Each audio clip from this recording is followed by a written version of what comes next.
Good evening, my friend.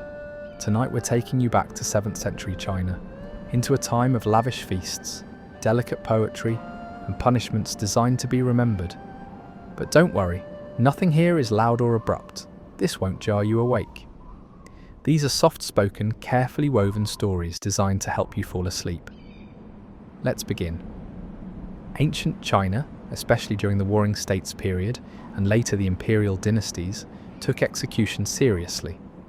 Not in a justice must be served kind of way, more in a how do we make an example out of this guy. Justice in ancient China wasn't about efficiency, it was about ritual, it was about performance, it was about maintaining cosmic balance through sometimes completely unnecessary levels of agony. But we're getting ahead of ourselves. Let's gently dim the lanterns, unroll the bamboo scrolls, and lie back as we sink into the first real story. A man named Bian He. He was a noble sort of man, lived around 700 BCE during the spring and autumn period, which, despite sounding poetic, was a time when nobles routinely stabbed each other over land, honour, or mildly offensive poetry. Bian. He was a humble man, and one day, while wandering in the mountains of Chu, he found something shiny. Not gold, not jade, a stone, but a special one. He believed it was raw, uncut jade, a gift to kings. So he did what any loyal subject would do. He brought it to King Li of Chu, presented it as a treasure, and smiled like a man who just handed over the winning lottery ticket. The king had his royal gem cutter inspect it. The cutter took one look and declared, quite confidently, that it was just a worthless rock. Bian He was called a liar, a fraud, and sentenced to punishment. Now, in a system known for creative torment, Bian He's punishment was surprisingly specific. His legs were cut off at the knee, slowly, methodically. Because in ancient China, physical mutilation was a common penalty for dishonour, especially if you had the gall to waste the king's time. He survived, though. That's the worst part. He survived. Years passed. A new king, King Wu, rose to the throne. Bian He, now hobbling on stumps, dragged himself once more to the palace. Still believed in his rock. Offered it again. Again the stone was dismissed. Again he was punished. This time his other leg. So now he had no legs. Just a rock, and the unwavering belief that he was right. Legend says he sat outside the city gates and wept until his eyes bled. Not metaphorically. Actual bleeding. That's how they knew he meant it. Eventually, a third king, King Wen, took the throne. He must have been curious or just bored. He had the stone opened up. Inside, the purest jade anyone had ever seen. That jade became the famous He Bi, a royal heirloom that eventually passed into the hands of Qin Shi Huang, the first emperor of China. The same jade would be carved into the imperial seal of China, declaring "Mandate of Heaven" in shaky, holy characters. So yes, Bian He was right, but he also died alone, legless, and in constant agony. The moral? In ancient China, being right too early was just as dangerous as being wrong. The real pain in this story isn't the blades. It's the bureaucracy, the disbelief, the quiet mutilation, followed by years of being forgotten. All because one king didn't like being told he was wrong by a commoner with a rock. That was the first story, just the beginning. The man's name was Liu Jin. He once stood at the heart of the Ming dynasty's imperial court, surrounded by silk, whispers, and danger. Though he had no children, being a eunuch, and no family left to protect, Liu Jin had everything else. Power, influence, gold hidden beneath temple floors. He controlled who spoke to the emperor and who disappeared in the night. For a time, he was arguably the most feared man in the capital, until he wasn't. In 1510, Liu Jin fell from favour. He was accused of plotting against the emperor. Whether the charges were real or politically convenient didn't matter. His enemies had waited long enough. The sentence was lingqi, a punishment reserved for those who had not merely broken the law, but disturbed the harmony of the world itself. He was taken to the marketplace in Beijing, tied to a wooden frame in front of a crowd. And there, over the course of what some sources claim was 3 days, Liu Jin was slowly disassembled, cut by cut. The records say 3,357 slices. This number is probably symbolic, not literal, but it tells us something about the spirit of the punishment, about how far the system was willing to go to make an example of one man. People didn't just watch, they participated. Pieces of Liu Jin's body were bought and taken home, some for rituals, others out of spite. He was a man hated enough that people paid for his flesh just to destroy it. But why? Why such cruelty? Not hidden behind walls, but displayed like a grim festival. To answer that, we need to leave Liu Jin for a moment. Let him vanish slowly from the stage, as all condemned men did. And now we step back into the structure that made Lingqi possible. What was Lingqi? Lingqi, literally, slow slicing or lingering death, was one of the harshest punishments used in imperial China. It was legally codified during the Tang dynasty, 618 to 907 CE, and remained in use until 1905. While its name is often translated as death by 1,000 cuts, that phrase is more poetic than precise. In legal texts, Lingqi was the sentence for the most heinous crimes. These included treason, patricide, killing one's father, matricide, and attempts to harm the emperor or members of the royal family. In later dynasties, officials might also receive it for large-scale corruption or rebellion. Unlike a simple execution, by beheading or strangulation, Lingqi was not just about ending life. It was about unmaking a person. The process was typically as follows. 1. Preparation. The condemned would be brought to a public place, usually a market square or field, and tied upright to a wooden post or frame. 2. Initial cuts. Executioners began with non-lethal incisions. These were made to the limbs, chest and muscles. Often symmetrical, they served as the opening act. 3. Progressive dismemberment. Gradually, parts of the body were removed. Nipples, ears, nose, genitals, pieces of flesh from arms and legs. The goal was not to kill right away. The final blow, only after dozens or hundreds of cuts would the executioner be allowed to deliver a killing strike, often to the heart or neck. Each executioner was trained to keep the victim alive as long as possible. There are records of Lingqi lasting anywhere from 15 minutes to several hours. In some legendary cases, the condemned was said to survive until nearly the final cut. Though many of these reports are likely exaggerated, the intent was real. To understand Lingqi, we need to understand how ancient China saw the body. Confucian beliefs, dominant for over 2 millennia, taught that the body was sacred, not because it was powerful, but because it was a gift from one's parents. To mutilate the body, or have it mutilated, was one of the greatest possible disgraces. So Lingqi was not just a physical punishment, it was a spiritual obliteration. It ensured the condemned could not enter the afterlife whole. Their soul would arrive in pieces. In a society where ancestors were worshipped and lineage was sacred, this wasn't just cruel, it was cosmic vengeance. Moreover, ancient Chinese law was focused not just on the individual, but on the social fabric. Crimes weren't seen as isolated acts. They were threats to the order of the world. A traitor wasn't just a liar, he was a disease. The punishment had to reflect the scale of the disturbance. That's why Lingqi was public. Pain wasn't the point, demonstration was. In some dynasties, Lingqi came with an additional punishment called zuzuo, or implication. This meant the criminal's family could also be punished, killed, exiled, or enslaved, because crime, like decay, was believed to spread through the bloodline. Our next story comes not from a nameless peasant or petty criminal, but from a man once carved into the mountains of Chinese memory. A general, a hero, and finally, a pot of steam. His name was Han Xin. If the Han dynasty were a tapestry, he was one of the first threads stitched into the design. A military genius who turned tides with strategy rather than swordplay. He had a talent for knowing not just how to win, but how to win quietly, efficiently, without wasting breath. Han Xin helped Emperor Gaozu of Han win the civil war that followed the collapse of the Qin dynasty.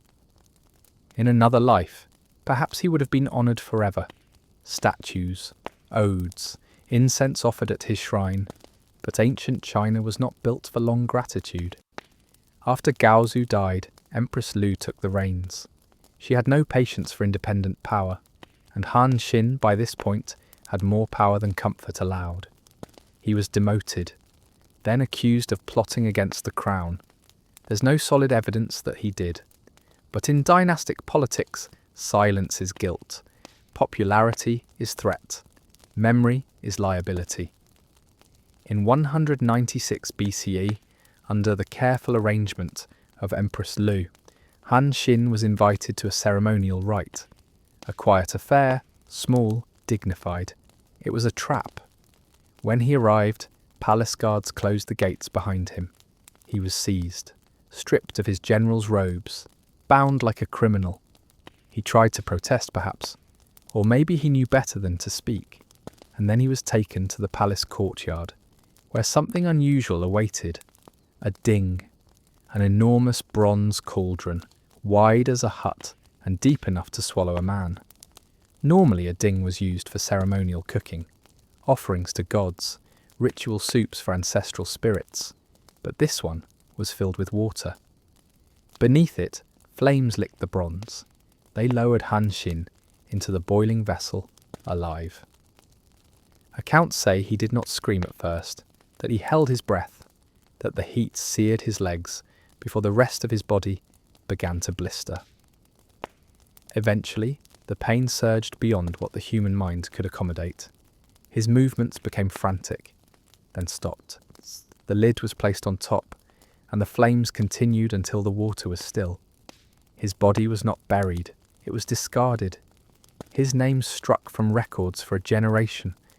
A man once called the strategist of heaven was reduced to steam. Boiling as execution in ancient China? Boiling a person alive was not common in ancient China, but when it happened, it meant something. The punishment, known in some sources as Juxing, translated simply as cooking punishment, was generally reserved for two types of criminals: conspirators against the emperor, or individuals so high-ranking that ordinary beheading would not suffice. It wasn't the physical pain alone that made boiling so dreadful. It was the symbolism.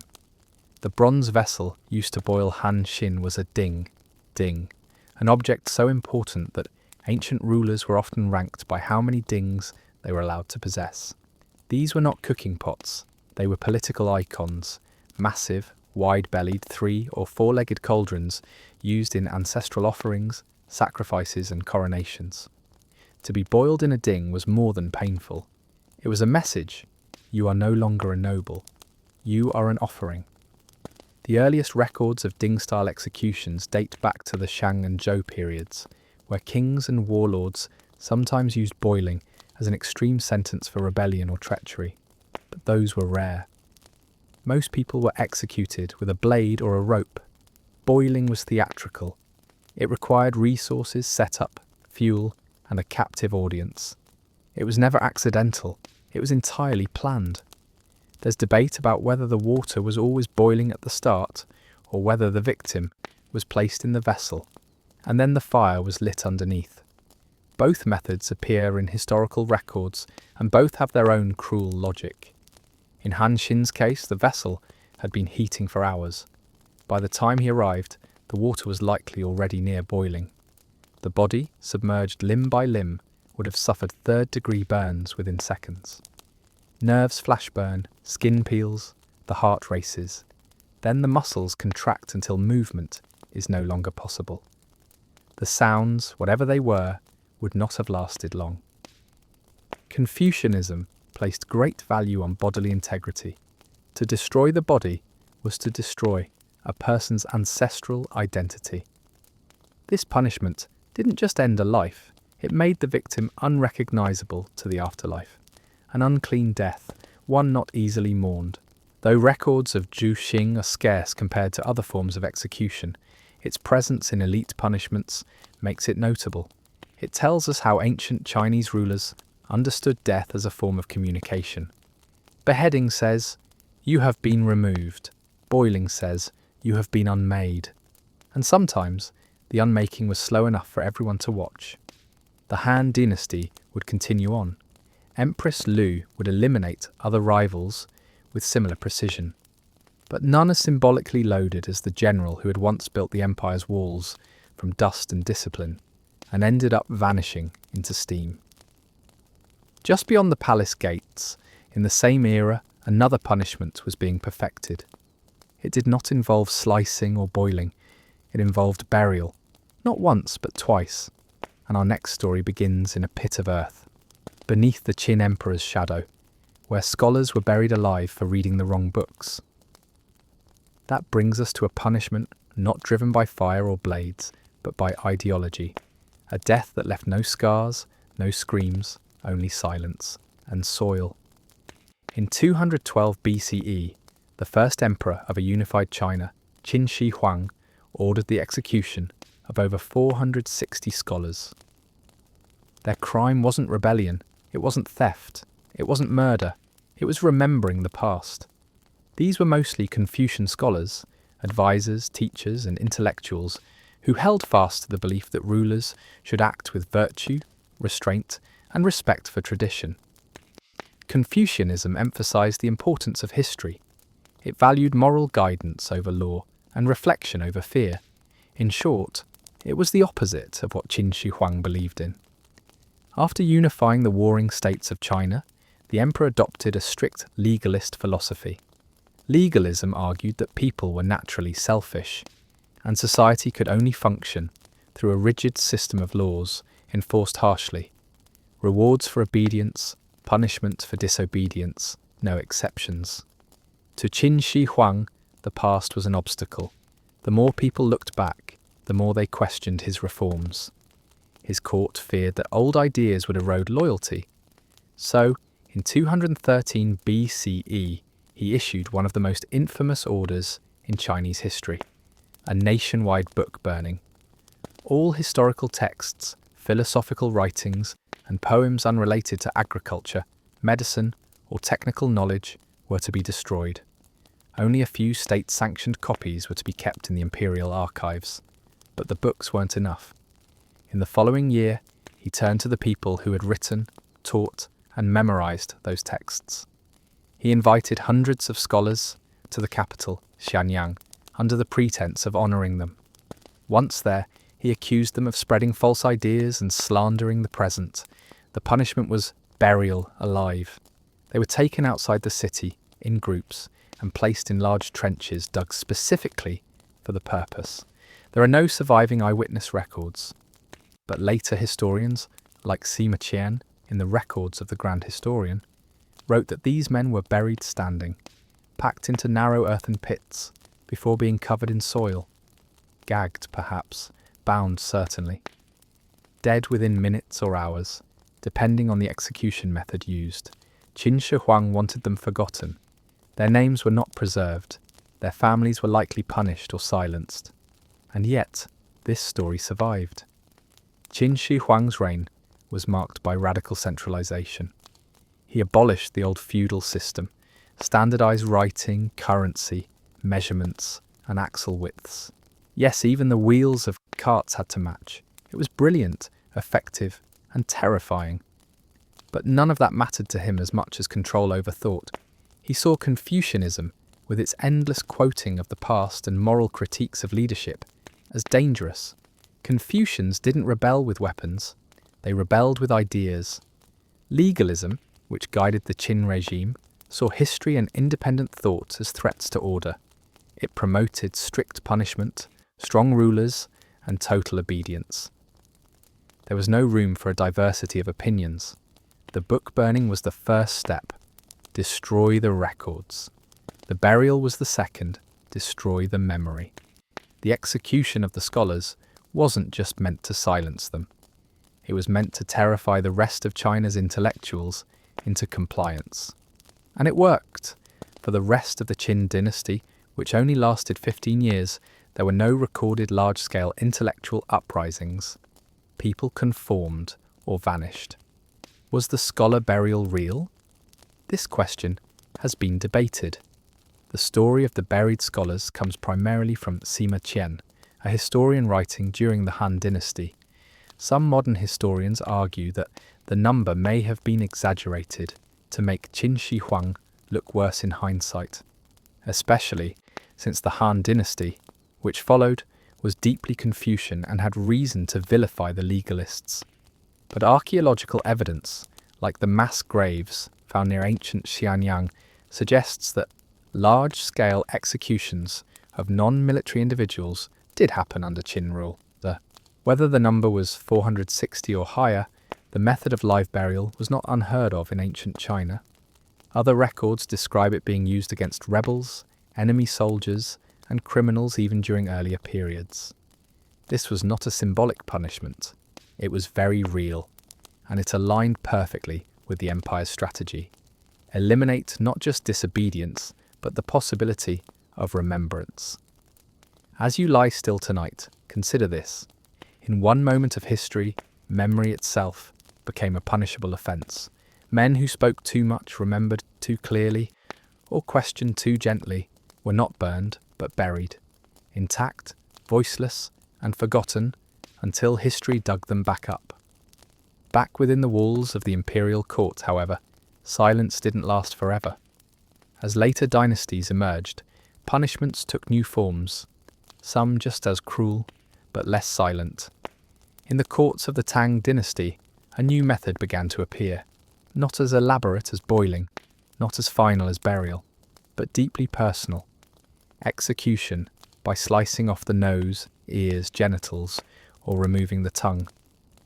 If you lived in ancient China and broke the law, whether you stole a chicken, questioned an official, or accidentally insulted your uncle's third cousin who happened to work for the regional governor, you would be punished, but not always in the same way.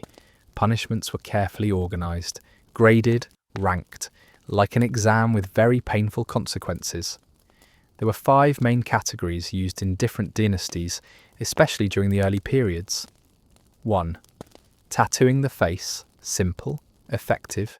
You were marked permanently, on the forehead, sometimes the cheek, with a phrase like thief, traitor, or dangerous. This made it impossible to hide from your past. Everyone saw it. Everyone knew. 2. Nose removal. The nose was often cut off as punishment for lying, betrayal, or attempting to flee from the military draft. This wasn't just painful, it was shameful. In Confucian society, the face mattered. Losing a part of it meant losing your honour. 3rd, amputation of feet or kneecaps, used for rebels, thieves, or those who disrespected authority. You could be forced to crawl for the rest of your life if you lived long enough. 4. Castration. This was more than physical punishment. It erased a man's family line. Eunuchs were sometimes spared execution, but only if they submitted fully to court service. No heirs, no legacy. 5. Execution, the final punishment. Sometimes swift, often not. Methods varied. Beheading, strangling, slicing. The manner of death said a great deal about the crime, and about how loudly the state wanted it remembered. These weren't always standalone punishments. Sometimes they were layered. You might be tattooed and castrated. You might lose a hand, then be exiled to a distant mountain to die in silence. And you weren't always the only one punished. Family members could be dragged in too, especially under laws of collective guilt.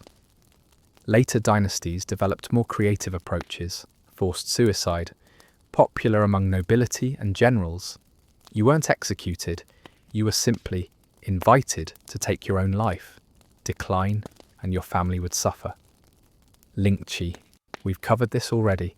Slow slicing, reserved for major traitors, rare but unforgettable. Boiling, less frequent, mostly for dramatic effect. Burying alive.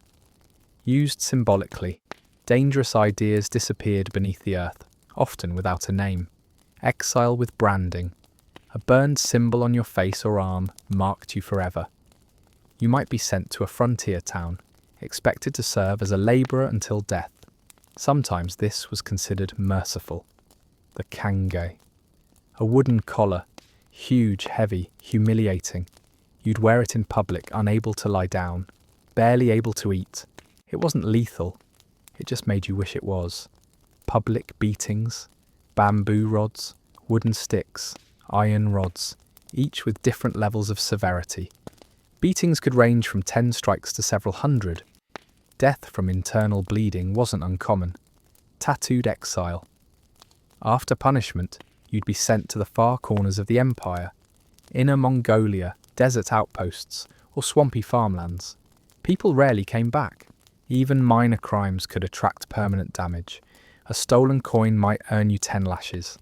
A second offence might cost you a finger. After that, you disappeared. Punishment in ancient China wasn't just retribution. It was philosophy. It was theatre. It was a reminder that your body didn't belong to you. It belonged to the system. Your flesh was just a page on which the law could write its warnings. Let's say you're an ordinary person in ancient China. Not noble, not a criminal, just someone living under a thatched roof at the edge of a village. The dynasty doesn't matter much. The rules stay the same. You wake when the sun does.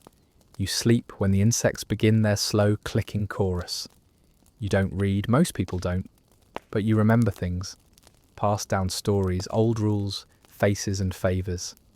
Your family shares a single room, woven mats for beds, smoke stains on the ceiling from the cooking fire. A few bowls, a cracked pot, a bundle of millet hung from a beam to keep mice from chewing through the stalks.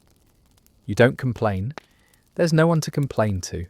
Every few weeks, a tax collector passes through. Sometimes he wants grain, sometimes cloth, sometimes just coins. If you have none, he writes your name on a board. You'll pay later, with labour or your goat or something else that hurts a little. No one resists. Not really. You've seen what happens when someone argues. You still remember the man who was beaten for speaking too loudly near the magistrate's horse. The bruises bloomed for weeks. He limped until harvest season, then disappeared. So you keep your head down. You nod when spoken to. You never write your thoughts, even if you could. Sometimes someone goes missing, a neighbour, a cousin. People say it was exile, or punishment, or conscription. The details aren't important, only that they're gone. But mostly, life is still. You walk to the fields, you walk home, you eat slowly, you store what you can, you don't speak the emperor's name, you don't say what you think about the roads or the prices or the last festival when the official's son took 4 ducks from your neighbour's pen and left without paying. You just keep moving. The seasons shift and the fields do not keep their promises. Rain comes too late, or too much, or not at all. The millet doesn't ripen, the rice spoils on the stalk, the cabbage shrivels, the chickens stop laying. Still, the tax is due. The schedule never changes. Grain is expected, even if it never grew. When the magistrate's men arrive, there's no shouting, no punishment yet, just silence and names on a scroll. A family offers a sack of dry beans, another, an old bronze ladle. A boy stands behind his mother, clutching a cracked bowl, as if it matters. The names are written down anyway. Debt doesn't always come in money, it can come in labour. And labour, in times like these, is the same as punishment. The men are chosen. Some are conscripted for military duty, others for public works, roads, walls, canals, bridges. They're taken away from the village in groups, walking behind carts filled with straw bedding and bundles of tools. No one speaks much during the walk. Everyone has heard the stories about the heat, about the frost, about the lashes given for moving too slowly or speaking too late. Work camps are not prisons, but they're not homes either. Long rows of tents, buckets of porridge, heavy stones lifted until arms no longer respond. Some workers return, thinner, quieter, older by more than just months. Others don't return at all. There are no memorials for men who die in ditches. Those who come back carry a new stillness. They sit differently. They chew slower. They speak less. The weight in their joints never fully leaves, and even in good seasons, they sleep lightly. They know that a bowl full of rice is not something to take for granted, that a warm bed is a fragile privilege. No one asks for details. The fields need tending. The walls need repair. A neighbour's child is born. Life moves forward with or without clarity, because in ancient China, survival is not measured in peace. It's measured in how little pain is drawn to your name. It's in the way you nod at authority without making eye contact, in the way you place both hands forward when offering something to an official, in the way you bow a little deeper than required, just in case someone is watching. The system doesn't ask you to understand it. It only asks you to stay where you belong. Ancient China was built like a ladder, long, rigid and slippery. At the top stood the emperor, cloaked in silk and mandate, positioned just below heaven. Below him, the nobles, the generals, the scholars, those who had passed the imperial exams and knew how to speak the language of ink and etiquette. Further down were farmers, craftsmen, merchants, soldiers, and at the very bottom, servants, prisoners, wandering labourers, and people who didn't fit into categories at all. You were born into one of these steps. Moving up was possible in theory, but almost no one did. The exam system was technically open to all men, but preparing for it required money, time, and access to education, luxuries most villages never saw. Still, stories circulated. A farmer's son who memorized the analects while tending oxen, a carpenter who dreamed of writing poetry for court women. These stories gave people something to hope for. They didn't happen often, but they didn't have to. One success every few generations was enough to keep the dream alive. Most people stayed in place. Not because they lacked ambition, but because the system wasn't designed for movement. It was designed for continuity. Fathers taught sons the same trade. Daughters married according to arrangements, not affection. Social roles weren't chosen, they were expected. Stability was considered more valuable than joy. Every role came with obligations. A farmer was expected to grow and pay. A wife was expected to obey her husband and bear sons. A son was expected to honour his father's words, even after death. This wasn't just personal, it was legal. There were laws about how deeply you had to bow to your parents, how long you were required to mourn, how you addressed your elders, your superiors, your dead. Respect was a legal obligation. Disobedience could be punished, not just with shame, but with lashes, fines or exile. If a child insulted a parent, even privately, the penalty could be severe. The family was not just a unit, it was the model for the empire itself. To disrespect your father was, in miniature, like disrespecting the emperor. And the emperor, in turn, was imagined as the father of all. He ruled by divine right, not because he was born special, but because the heavens had allowed it. This concept was known as the mandate of heaven. It meant that so long as the emperor ruled with virtue and balance, the world would remain stable. But if floods came, if earthquakes shook the land, if rebellion spread, then it was assumed the mandate had been withdrawn. The heavens had spoken. This belief didn't protect people, but it gave them context. Suffering wasn't always blamed on bad policy or mismanagement.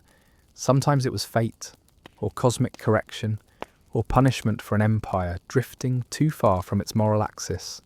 So people endured, not out of fear alone, but because they were part of a structure older than any one person. The system might be cruel, it might be indifferent, but it was all anyone knew. Even your clothing reflected your place. Silk was reserved for the elite. You wore hemp or coarse cotton. Colours were regulated too. Certain shades were reserved for royalty, others for mourning. Shoes, if you had them, were made of straw or cloth.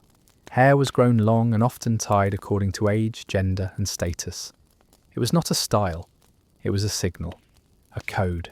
Everything you did, wore, ate or said placed you somewhere, and everything you failed to do risked removing you entirely.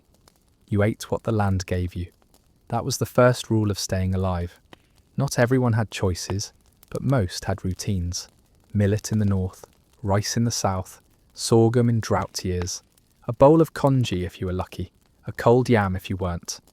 Breakfast was thin, lunch was modest, and dinner, if it existed, was whatever was left. Salt was precious, oil rarer. Meat came sparingly, often during festivals or funerals. Pork if a neighbour butchered. Dried fish if you lived near the river. Most of your meals came from plants. Boiled greens, radish, turnip, lotus root. Pickled cabbage in jars, sealed in clay.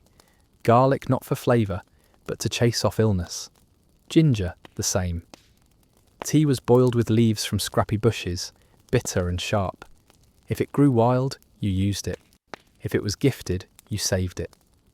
Water was drawn from shallow wells, then boiled if you had time. In summer, people died from it. In winter, they boiled it again, more from habit than hope. When you got sick, you stayed home, if home could help. Illness wasn't unusual. Coughing, fevers, swollen joints, bad teeth, infected wounds. Most of it passed or worsened on its own. If you needed help, you walked to the old woman with the basket of roots, or the travelling doctor with scrolls and powders. Medicine wasn't sterile. It was smoky, bitter, and sometimes effective. You swallowed ground bark, sucked on licorice root, rubbed crushed herbs into burns, pouched leaves over wounds, and tied them with cloth. There were salves for inflammation, tonics for digestion, but if the pain didn't fade, you simply carried it. Bones healed crooked, teeth rotted out, stomachs swelled then flattened. Everyone lived with something. An old limp, a bad hip, a stiff shoulder from hauling too many baskets in the rain. Nobody complained. Complaining meant nothing. You worked around the ache, or you didn't work at all. Pregnancy was dangerous. Childbirth more so. Women gave birth at home, crouched over straw, gripping wood. There were no scalpels, no beds with wheels. If something went wrong, prayers were spoken. The midwife might use a sharp reed or push. Some mothers died quietly, others not so quietly. The survivors often never mentioned it again. In villages, there were no hospitals, just people with experience, women who'd packed wounds before, men who knew which mushrooms not to eat. When someone was too sick to move, you wrapped them in blankets, set a bowl of boiled millet by their side, and waited. Pain wasn't treated, it was endured, and sometimes pain wasn't even seen as an enemy. A fever that burned meant the body was fighting. A sickness that left you dizzy was a sign that your humours were shifting. Balance mattered more than diagnosis, harmony more than precision. There were no charts, no injections, just memory, passed down from mouths with half their teeth gone, hands that had healed a dozen cousins, and eyes that had seen more death than they could name. You didn't fear illness the way people do now. You just expected it. Like rain. Like taxes. Like firewood that always ran out 1 week too soon. And when it came, you folded into it. Slower. Smaller. Until your breath returned or didn't. Eventually, you die quietly. The body slows, then stops. Breathing fades. You don't wake up the next morning. In ancient China, this was the most common death. Natural, unnoticed by officials, recorded only by family. When someone died, the body was washed with warm water. Clothes were changed. Coins or paper offerings were placed beside it. Burial came quickly, usually within 2 or 3 days. If the family could afford it, they built a wooden coffin. If not, a simple shroud was used. Graves were dug by hand, often just outside the village. Funeral rites followed Confucian norms. Mourners wore plain clothing, sometimes white hemp. For a parent, mourning lasted up to 3 years. For others, less.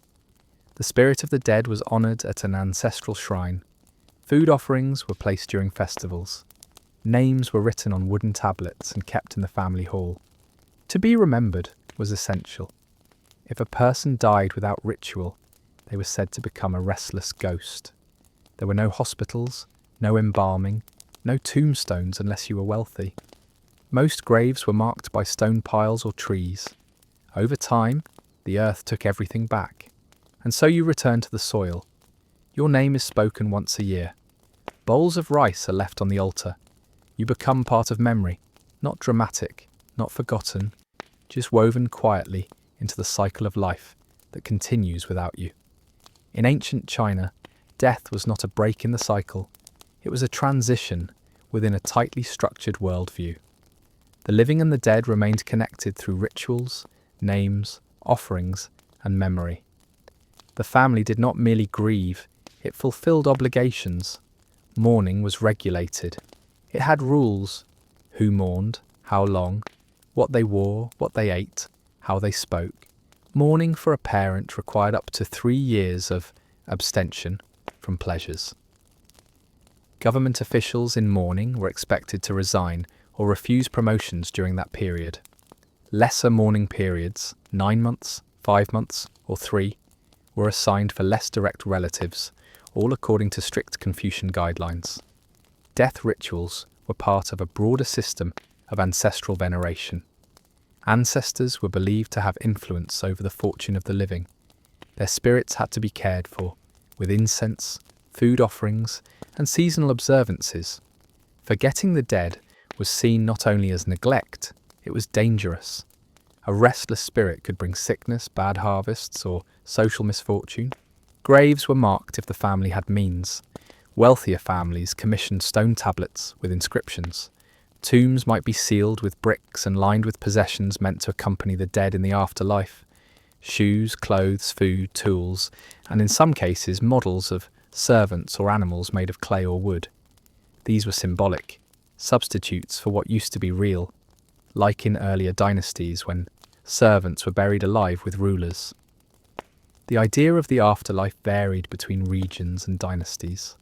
Some believed in a shadowy underground realm where the dead continue to live in a bureaucratic mirror of the living world. Officials, judges, paperwork, even punishments for misdeeds. Others emphasized rebirth and karma, especially in periods where Buddhist thought spread. A person's deeds would determine their next life. Good conduct led to rebirth in a better station. Crimes could result in rebirth as an animal or in lower status. For the majority of the population, death was simple.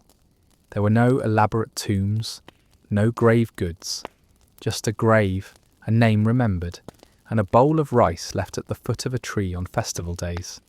In this system, death reinforced structure. It preserved the lineage, affirmed duties, and reminded the living of their place in the world. Even pain had to follow protocol. The empire could not control how someone felt, but it could regulate how they mourned. The household in ancient China functioned as the core unit of both society and governance. It was not merely a place for sleeping and eating, it was a legal and moral structure. A typical rural household included multiple generations: grandparents, parents, children, and often cousins or in-laws. The father was the legal head. His authority was recognized by both custom and the state. Property was held collectively, passed down along male lines. Women joined their husband's family upon marriage and were expected to serve their new household loyally. A wife owed obedience to her husband, her mother-in-law, and often her husband's older siblings. In return, she gained protection and access to resources, though that access depended heavily on her behaviour and her relationship to the men of the house. Children were raised to understand their roles early. Boys were taught farming, labour, and basic obedience. If a family could afford a tutor, boys might study Confucian texts, history, and poetry. Girls were instructed in domestic labour, sewing, food preparation, and how to manage a household quietly and competently. Literacy among women was rare outside the aristocracy, but oral knowledge, proverbs, traditions, songs, and etiquette was widespread and carefully maintained. Elders had defined roles. A grandfather's word carried more weight than law in many matters.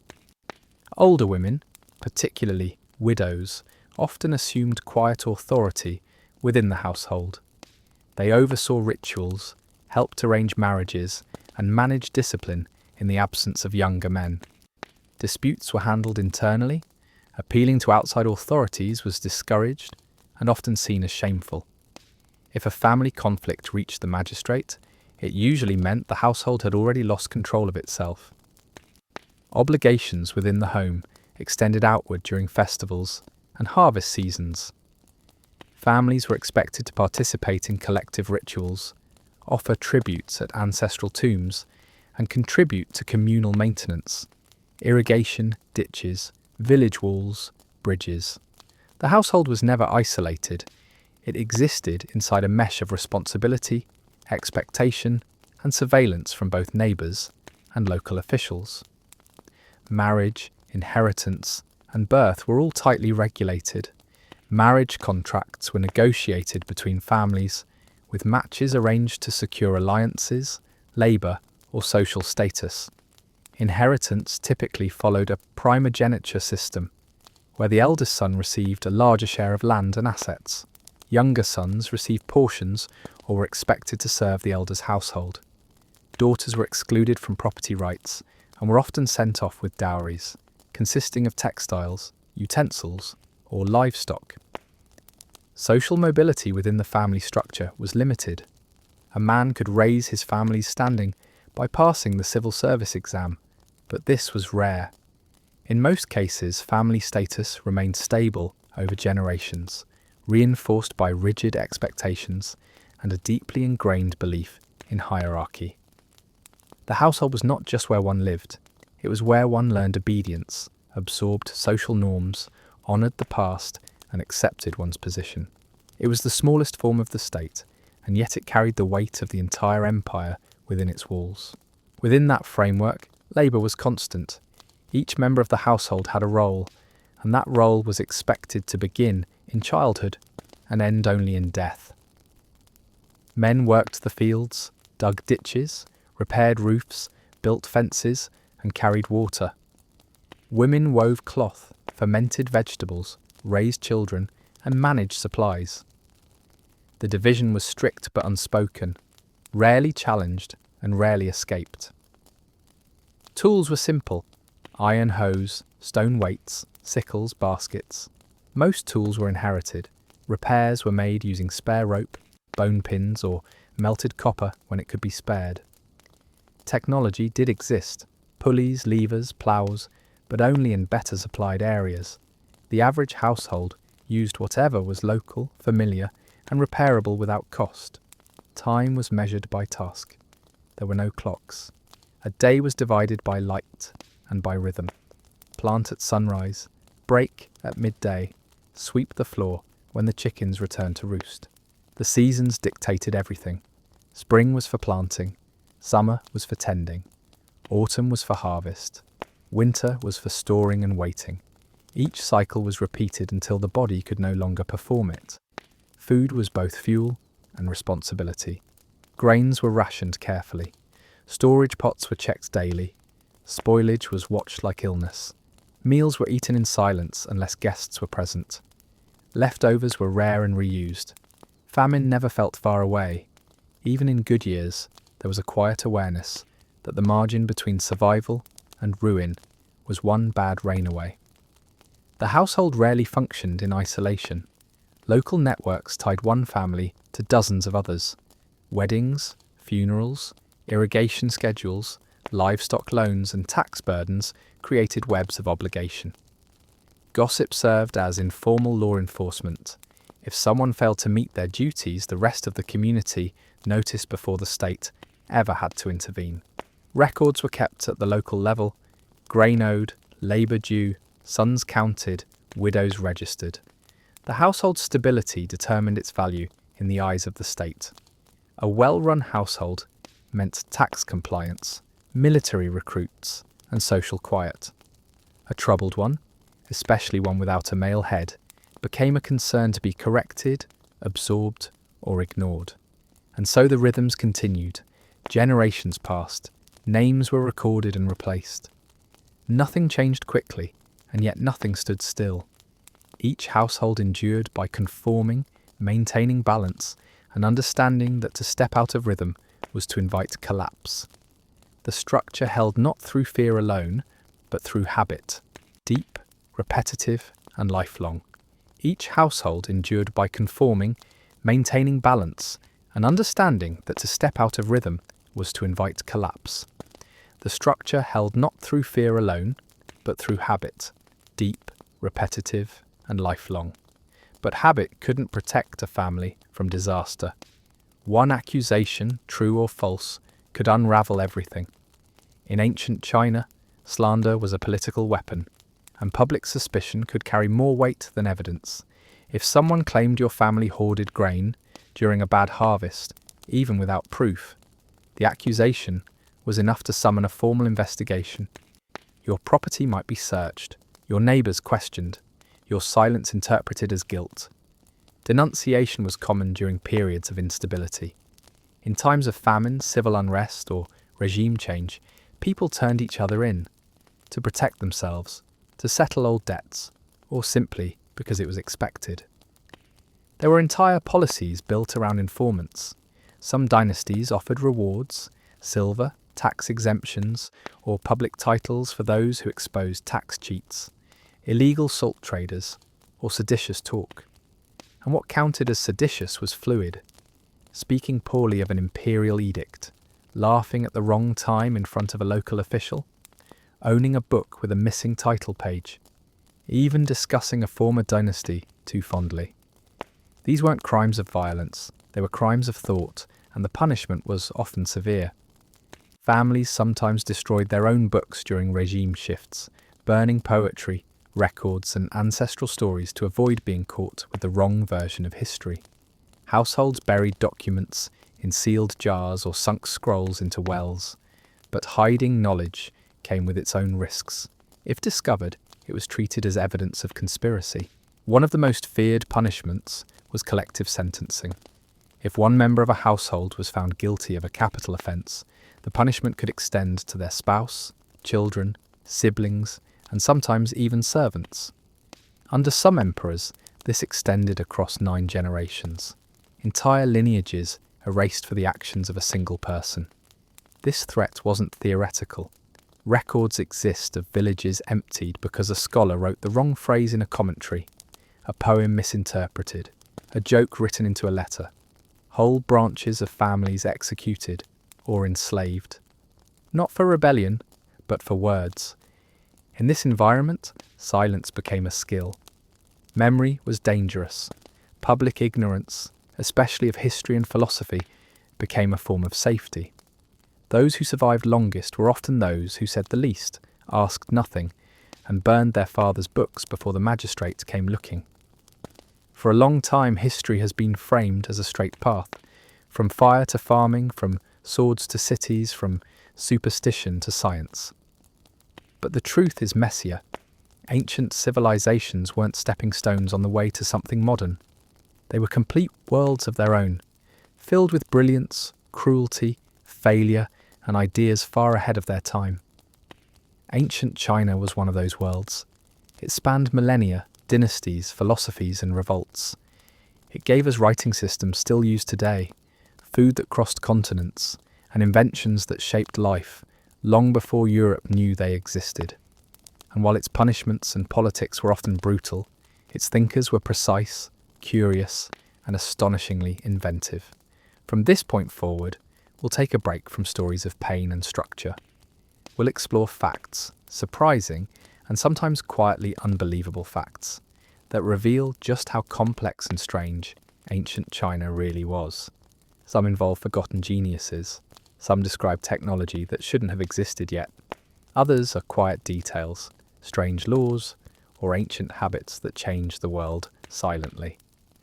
Let's begin with an astonishing one. You know the name, the Great Wall of China. It's often romanticized, seen as a symbol of unity, strength, and ancient ingenuity. But behind its stones are buried thousands of stories, most of them not about defense but about death. During the Qin dynasty, 221 to 206 BCE, under the rule of Emperor Qin Shi Huang, the first emperor of a unified China, one of the largest early phases of Great Wall construction began. It wasn't a single wall, but a merging of old regional barriers, connected by thousands of forced labourers, conscripts, criminals, prisoners of war, and peasants who couldn't pay their taxes. Estimates suggest that over 300,000 people were conscripted to build the wall during this period. The conditions were brutal. The work was constant: stone, soil, and wood carried up mountains without proper tools, without food supply chains, without medical care. Historical records from the records of the grand historian, Sima Qian, and later commentaries say that over 100,000 labourers died during the wall's construction under the Qin. There were no burial grounds for them. Corpses were buried within the wall itself or dumped in nearby ravines. This has led to the popular phrase, "the wall that eats men," and the myth that each stone is laid on a bone. While modern archaeological surveys haven't found bones inside the masonry itself, suggesting the idea of literal burial within the wall may be an exaggeration, the death toll is historically supported. Workers died from overwork, starvation, disease, and frequent military punishments for slow progress. The punishment for trying to escape wall duty was death.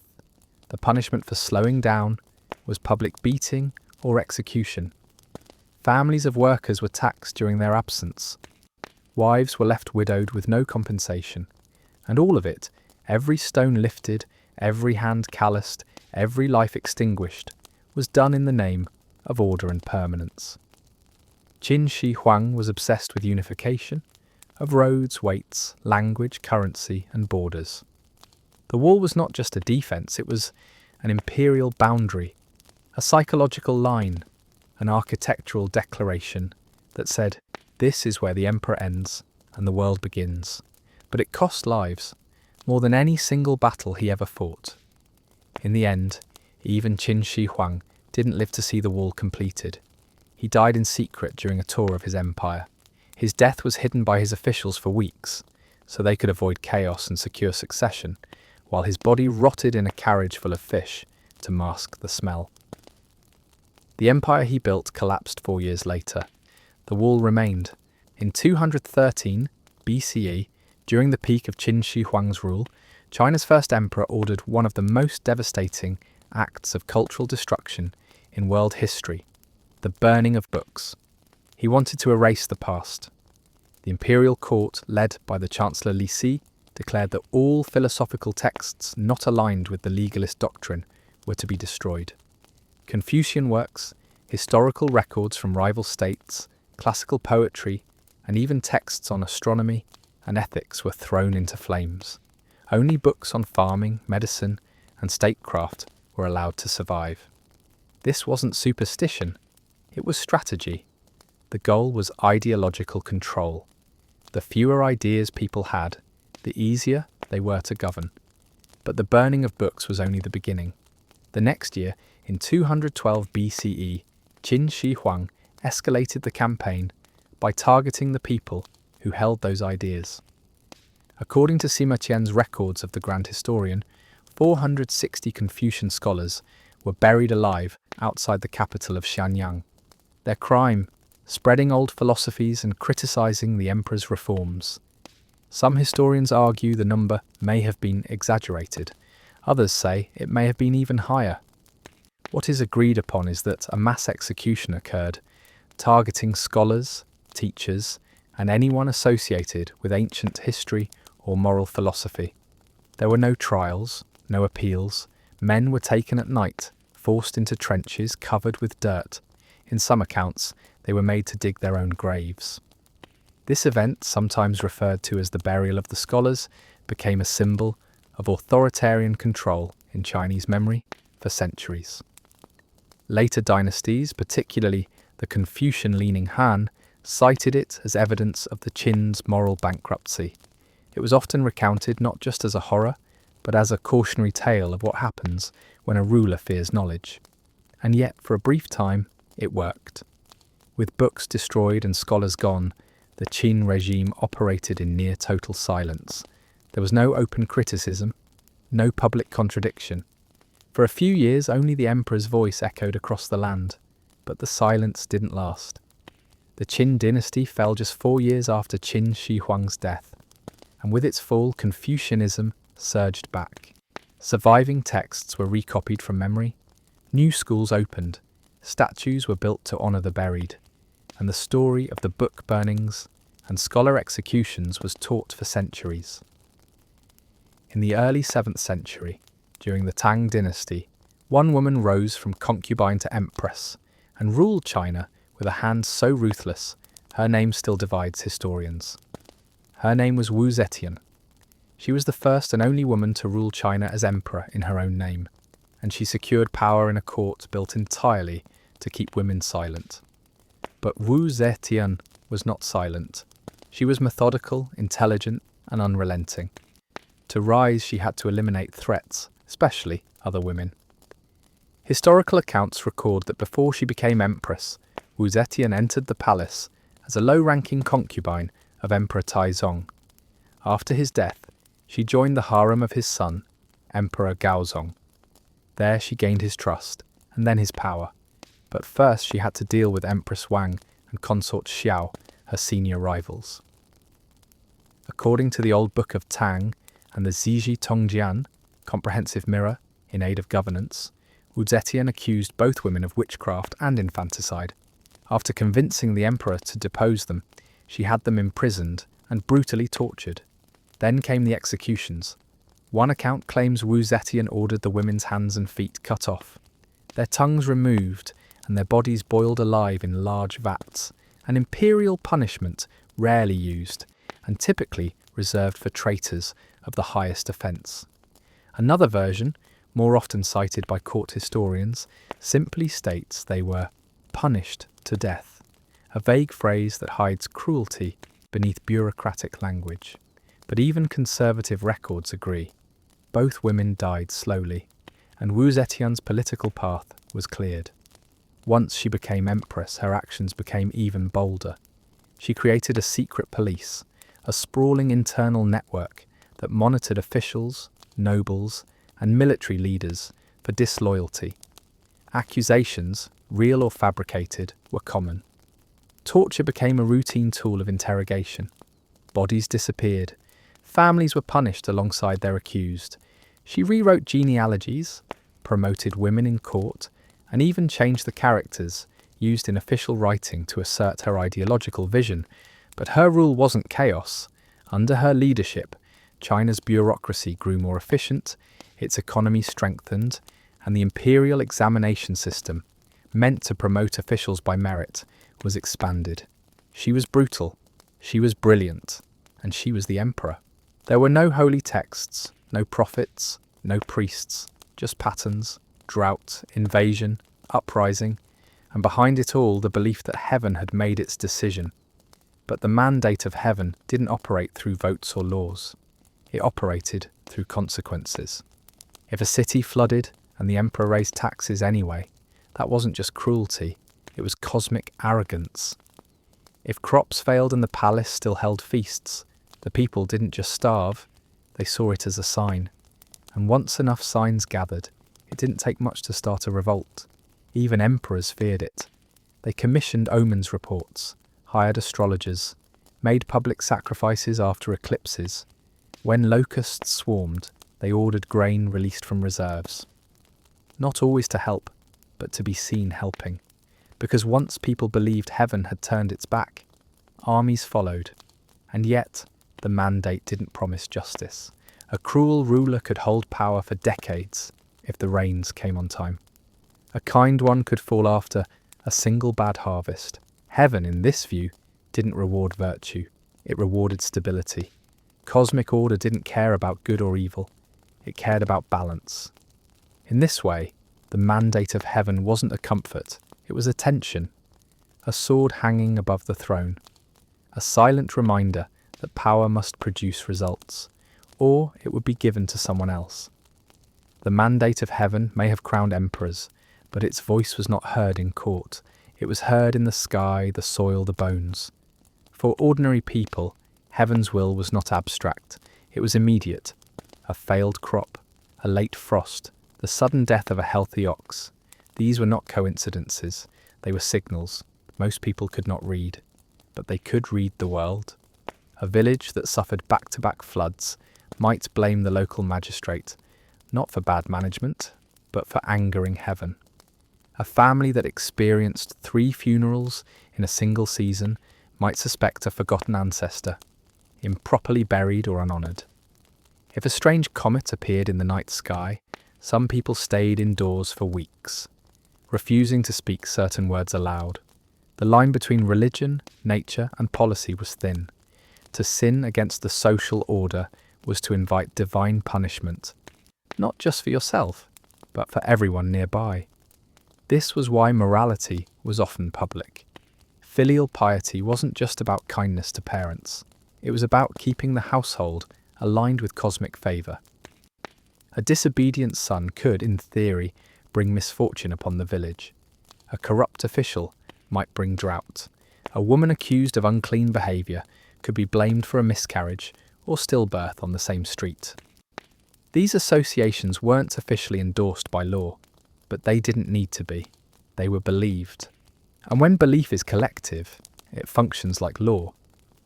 Villages formed their own ritual networks to keep heaven satisfied. Seasonal festivals, ancestor offerings, prayer altars, and purity customs were not just tradition, they were protection. If the wind howled wrong or the river changed colour, someone was expected to act, to sacrifice a chicken, burn paper, consult a medium. Mediums, often elderly women or temple caretakers, spoke for heaven in moments of confusion. They interpreted dreams, animal behaviour, cloud formations. Some used rice bowls, others entered trances. Their words were rarely questioned, even by officials. In some dynasties, especially during times of famine or unrest, these beliefs intensified. People fasted to appease heaven. Whole communities walked barefoot in pilgrimage to local mountains or holy trees. Temporary shrines appeared in fields. Even criminals would pause their raids to make offerings before continuing their work. And when rulers ignored these signs, they lost more than loyalty.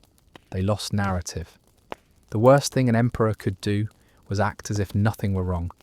Because once people believed heaven had turned away, rebellion felt less like treason and more like restoration. To depose a failing dynasty was not a crime. It was helping heaven correct its mistake. In this way, heaven was not merciful. It was vigilant, unforgiving, and always listening. Next, we'll look at the signs themselves, the omens, portents, and strange natural events that signalled the coming fall of dynasties. Because in ancient China, not every revolution began with swords. Some began with frost in midsummer, or the wrong shape of a turtle's shell. If the mandate of heaven was given in silence, it was withdrawn with signs, no proclamation, no letter from the sky. Instead, ancient Chinese people looked for something subtler, omens. Omens were everywhere. They came as winds, eclipses, birds flying in wrong directions, as blood on wheat stalks, as frogs appearing in winter, as stars that flickered the wrong colour. Each dynasty kept records of such phenomena, not out of superstition, but out of necessity. Because when heaven began withdrawing its mandate, the signs were said to multiply. The 5 portents of doom were especially feared: fire, flood, locusts, drought, and celestial events. These weren't random disasters. They were interpreted as warnings, and the court was expected to respond immediately and visibly. If a flood consumed a village, the emperor might fast for 3 days, issue tax relief, or remove a corrupt governor. Not because it would fix the weather, but because ignoring the sign would make it worse. An eclipse, especially one not predicted by court astronomers, was viewed as extremely dangerous. It meant heaven was dimming the emperor's light. One such event during the Han dynasty caused the emperor to cancel all public celebrations. For a month, officials wore white in mourning. Musicians stopped playing. The empire held its breath. More subtle omens came in stranger forms. Albino animals, deer, tigers, or turtles, were seen as messages, sometimes favourable, sometimes not. Their appearance had to be interpreted, usually by diviners. If the wrong meaning was drawn, it could doom a dynasty. Birth defects were recorded not just in cities but in rural census scrolls. A child born with 2 pupils in one eye. A baby with fused fingers. These were not treated medically. They were symbols. People debated what they meant, and rumours travelled faster than grain.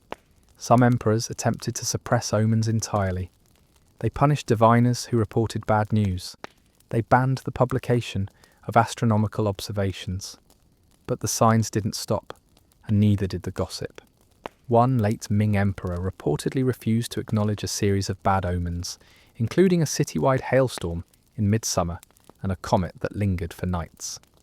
Within a year, rebellions broke out. His capital was stormed. His court fled. His own concubines hanged themselves in the palace. People remembered the hail. Even dreams were tracked. In temples, monks recorded when farmers claimed to have visions of fire raining from the sky or their ancestors warning of plague. If enough people dreamed the same thing, it was considered a collective warning. In rare cases, the omens were deliberately staged. Rebels sometimes killed animals and painted their fur white to create a heaven-sent beast. Others buried tainted grain, only to discover it as a sign of rot in the land. These forgeries worked, not because they were convincing, but because people were ready to believe. Dynasties ended not just with armies, but with anticipation, with years of signs, spoken and unspoken, softening the loyalty of the people, loosening the grip of the throne. And when the signs became too many to ignore, all it took was a single torch, a single voice, or a single hungry province to begin the collapse.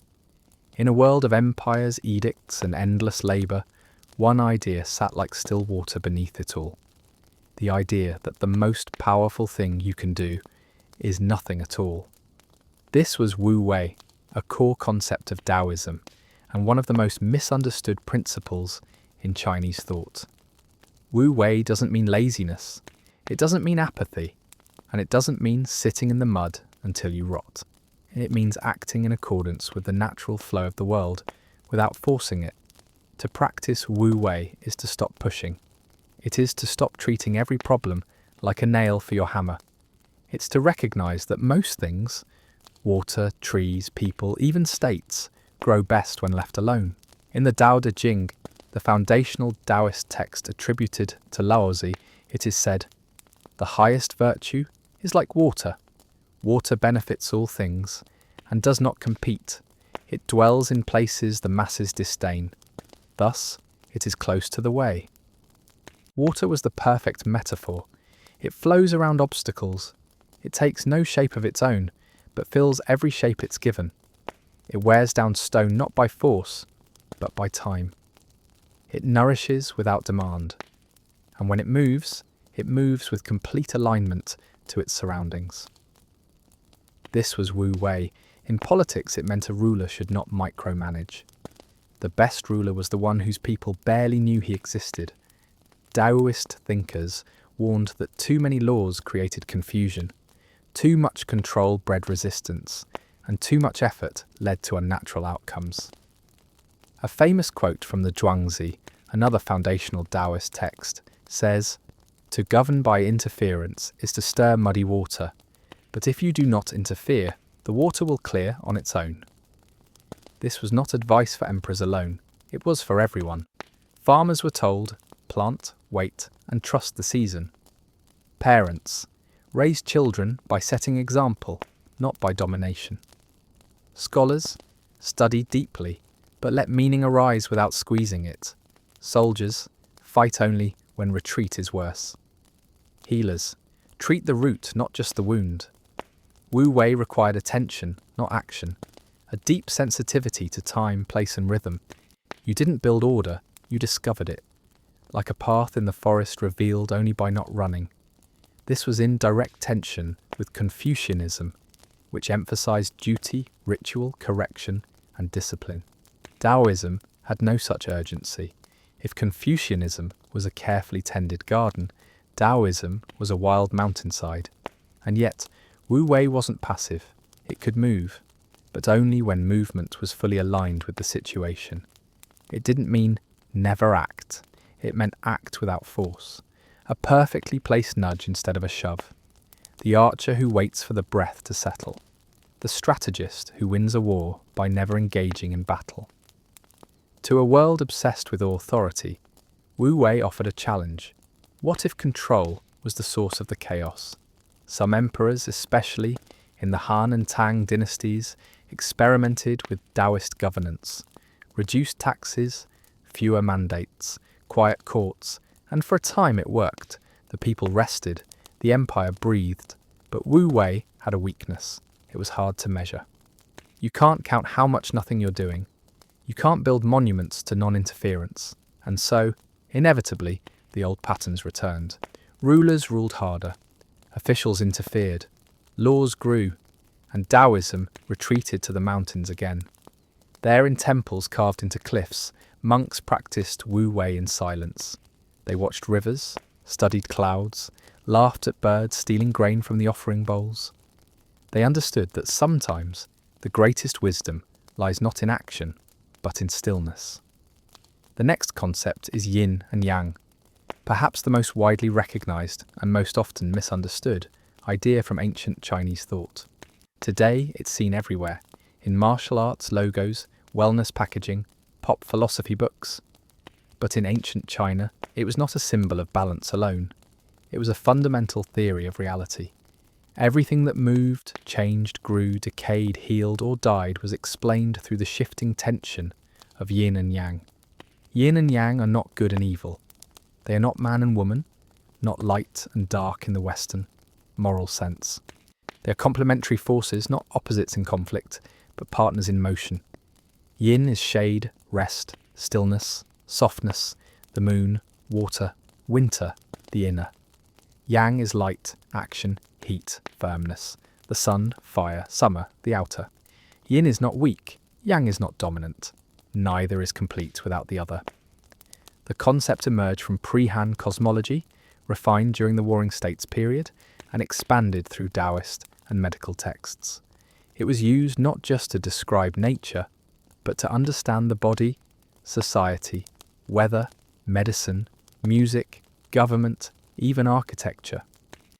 The classic image, a circle divided into a black and white swirl, tells the whole story. Within yin there is a seed of yang. Within yang, a seed of yin. They cycle into each other endlessly. Night becomes day. Day becomes night. The pulse of change is eternal. In ancient Chinese medicine, the body was not a machine, it was a climate. There were no germs, no bacteria, no immune systems, only balance and imbalance. Every illness was seen as a shift in the body's internal harmony, a disturbance between yin and yang. Yin governed coolness, moisture, rest, and inward movement. Yang governed heat, dryness, energy, and outward expression. A fever wasn't caused by infection, it was excess yang. Fatigue and cold limbs, too much yin, or perhaps yang deficiency. Doctors trained in the Huangdi Neijing, the Yellow Emperor's inner canon, written around the 2nd century BCE, learned to feel the pulse, examine the tongue, ask about sleep, stools, dreams, and mood. Every answer painted a map of motion, where qi, vital energy, was blocked, where fire had risen, where water had failed to anchor the spirit. Treatment was not about killing a pathogen, it was about guiding the body back into alignment. This is why Chinese medicine emphasized warm food in winter, rest in autumn, movement in spring. It advised avoiding raw vegetables during menstruation, or cold baths after sunset. It believed that a person could become sick from acting against the season, from eating bitter foods in a yang month, or staying indoors during a yin year. The same logic applied to emotions. Anger was considered a yang outburst, depression, a yin stagnation. Worry tightened the middle burner, fear sank the qi. Joy, when excessive, scattered the spirit and made it float. Acupuncture, moxibustion, cupping, herbs, breathing exercises, all were designed to restore the correct flow between yin and yang. Not by attacking, but by inviting the body to remember its pattern. This wasn't mystical, it was observational. based on centuries of case records, seasonal patterns, and lived experience. What worked was kept, what failed was modified, and the best physicians weren't the ones who treated symptoms. They were the ones who corrected imbalance before illness took hold. In the next part, we'll see how yin and yang expanded beyond medicine, into the land itself. Because in ancient China, houses, graves, cities, and even furniture were arranged not for convenience, but to echo the balance of heaven and earth. To live well in ancient China, it wasn't enough to build a strong house. It had to be aligned with the forces that shaped the universe. Yin and yang didn't just govern bodies, they governed landscapes. Where a house stood, which direction it faced, what hill it sat against, each of these determined whether the flow of energy around it was harmonious or hostile. This was the foundation of feng shui, literally wind and water, a system of geomancy that applied the balance of yin and yang to land. Yang land was bright, open, dry, elevated, south-facing. It was ideal for homes, temples, cities, markets. Yin land was cool, shaded, moist, low, north-facing. It was appropriate for burials, meditation, quiet. A house built on the wrong kind of land, or facing the wrong direction, could invite sickness, financial ruin, infertility, even madness. The land's qi would be disrupted, and that disruption would echo inside. Graves were even more sensitive.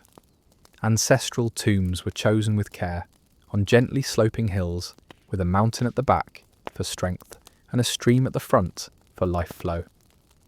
A grave in bad yin land could bring misfortune to the living descendants.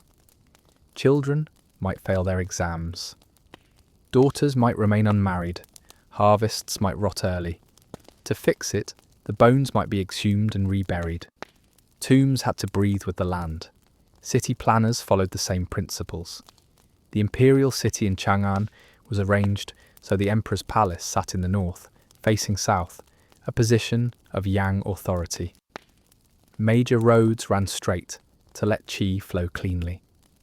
Gates were placed to welcome fortune, not block it.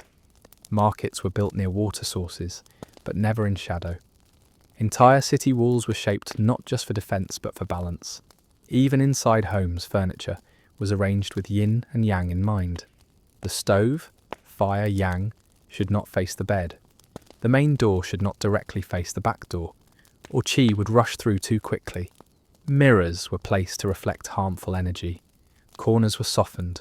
Windows were spaced to breathe. A house that clashed with heaven created friction. People inside argued more. Food spoiled faster. Infants fell ill. Sleep became restless. Plants refused to grow.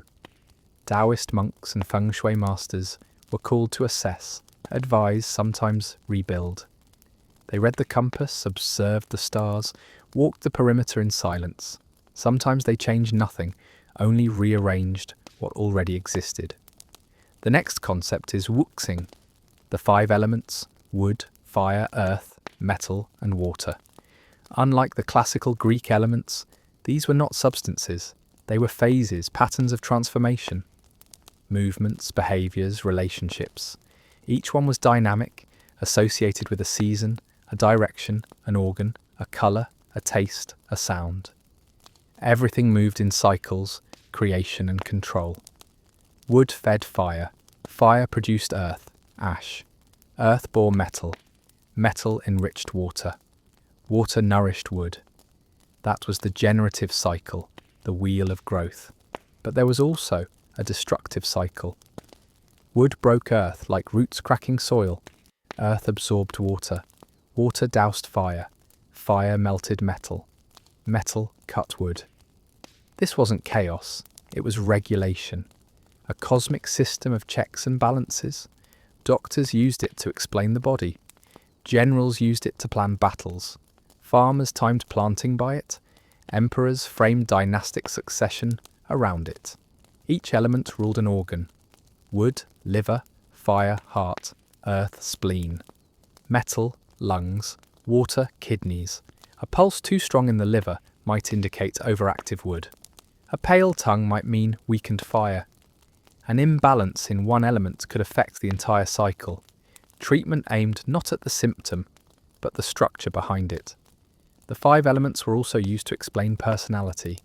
Someone with dominant wood energy was bold, decisive, prone to anger. Fire types were passionate, joyful, sometimes erratic. Metal types were meticulous, mournful. Earth types were stable, nurturing. Water types were reflective, fearful, slow to act but deep in thought. Someone with dominant wood energy was bold, decisive, prone to anger. Fire types were passionate, joyful, sometimes erratic. Metal types were meticulous, mournful. Earth types were stable, nurturing. Water types were reflective, fearful, slow to act but deep in thought. But no one was just one element. People carried all 5 inside them, shifting, rising, clashing like weather systems. A general might be wood in battle, but metal when grieving. A teacher might live through earth, but dream in water. The key wasn't to isolate, it was to understand how they moved. Ancient texts didn't speak in absolutes, they spoke in patterns. A person prone to outbursts might not be angry, they might simply have excess wood, or an imbalanced cycle, where water wasn't strong enough to restrain the rise of fire. Treatment wasn't always medicine. It could be behaviour, diet, season, environment. One didn't suppress their element. They learned to balance it. This wasn't only for doctors. It was used by parents, matchmakers, even military commanders. In matchmaking, compatibility wasn't about attraction. It was about elemental harmony. Wood people needed the grounding of earth. Fire people thrived with water types to cool them, or another fire to burn bright briefly. Metal and wood clashed often. Water and earth could drown each other, if not carefully matched. Birth dates were analysed. Elemental charts were drawn. Some couples were discouraged before they even met. Others were considered inevitable based on their elemental resonance, regardless of age, wealth, or beauty. In statecraft, emperors were advised to surround themselves with balancing energies. A fiery ruler needed earth counsellors, calm, steady, unmoved by panic. A cold, water-like administrator needed a wood general, someone who could initiate action when caution stalled the state. Appointments, alliances, and even punishments were sometimes guided not just by politics, but by wuxing dynamics. These classifications weren't rigid. They evolved. A person's element could change with age, grief, love, or power. Youth often skewed toward fire, bright, scattered, joyful. Age brought metal, precise, mournful, reflective. Illness could push someone toward water. Recovery might shift them back to earth. It was a map, not a sentence. People studied themselves like rivers. What rises too fast, what cools too slowly, what fails to nourish what should grow. Understanding yourself through the 5 elements didn't mean controlling fate. It meant adjusting to it, navigating through imbalance with patience instead of force. What if you were the emperor in ancient China? Well, you sit on the throne, and everything you wear has been chosen for you. Your robe is yellow, earth colour, not red, not green, not black. Yellow grounds the centre. It stabilises the empire. Your seat faces south, because the ruler must face light. The hall is aligned on strict cardinal lines, because even the building must obey cosmic order. You're not just ruling people, you're positioned inside a system, and that system watches your breath, your seasons, your mistakes. The 5 elements apply to you more than to anyone else. You don't get to be just a person. You are now a phase of the cosmos. Your astrologers tell you the rains are late. That's a water disruption. They tell you the harvest came early and full. That's wood rising. Your body aches in summer? Perhaps too much fire in your blood. You're irritable? Maybe your metal is sharp and untempered. This is not metaphor. Your ministers discuss this at council. When a rebellion starts in the western provinces, one official claims you've neglected your earth duties. That metal, from the west, is rebelling to correct imbalance. He brings documents, charts. You can't just ignore him. He's not accusing you of failure. He's saying you've fallen out of sync with the world. If you dismiss it and the revolt spreads, everyone will believe him. So you perform a rectification. You issue an edict. You reduce taxes. You change the imperial calendar. You burn incense at the ancestral shrine. You cancel the festival. You publicly fast for 7 days to absorb the empire's imbalance back into your own body. People hear this and the wind dies down. This is how a ruler survives. Not by controlling the people, but by appearing in rhythm with heaven's pattern. If a comet appears and you do nothing, it's a sign you've gone blind to the heavens. If locusts swarm and you still wear bright robes, they'll say you've grown arrogant. Your doctors examine your pulse every morning, not just for illness, but for elemental rhythm. If your liver pulses too strongly, they may tell you to delay judgment. If your kidneys feel hollow, they may advise you to avoid speaking at the ceremony. A wrong word spoken in a wrong phase can ripple across the capital. Your meals are adjusted seasonally. In winter, more garlic and ginger. In spring, light grains and leafy greens. Earth foods in late summer. Millet, squash, yellow beans. You are not fed for taste, you are fed to preserve cosmic alignment. And when your heir is born, the astrologers chart his element at once. Is he wood? He must be trained early, or he'll grow restless. Is he water? He'll need firmness, or he'll collapse under the weight of the throne. If his element clashes with yours, there will be rumours. Perhaps he is not meant to rule. Even your death must come in the right phase. If you die in the wrong season, it is seen as a disturbance. The mourning period will be longer, rituals will be adjusted. Your successor may have to shift the court's colour scheme, the imperial hymns, even the layout of the ancestral tablets to realign what you've disrupted. Because you're not just a person, you are fire, or earth, or metal. And when you crack, everything breaks with you. You've ruled for 30 years, or 40. The records will decide later. But you feel the change before they do. The palace is colder than usual. Your appetite is strange. Nothing tastes like it used to. The mirrors are covered in cloth now. Not because you asked, but because someone in the staff noticed you stopped looking. Your physicians say it's seasonal imbalance. Too much metal in the air. You nod. But you know what it really is. Your element is weakening. The empire doesn't collapse in a single moment. It fades at the edges first. A flood here, a riot there. Crops too wet in one province, too dry in another. It's not sabotage, it's entropy. The slow turn of the wheel. You start hearing the word wood more often in your court. Not directly.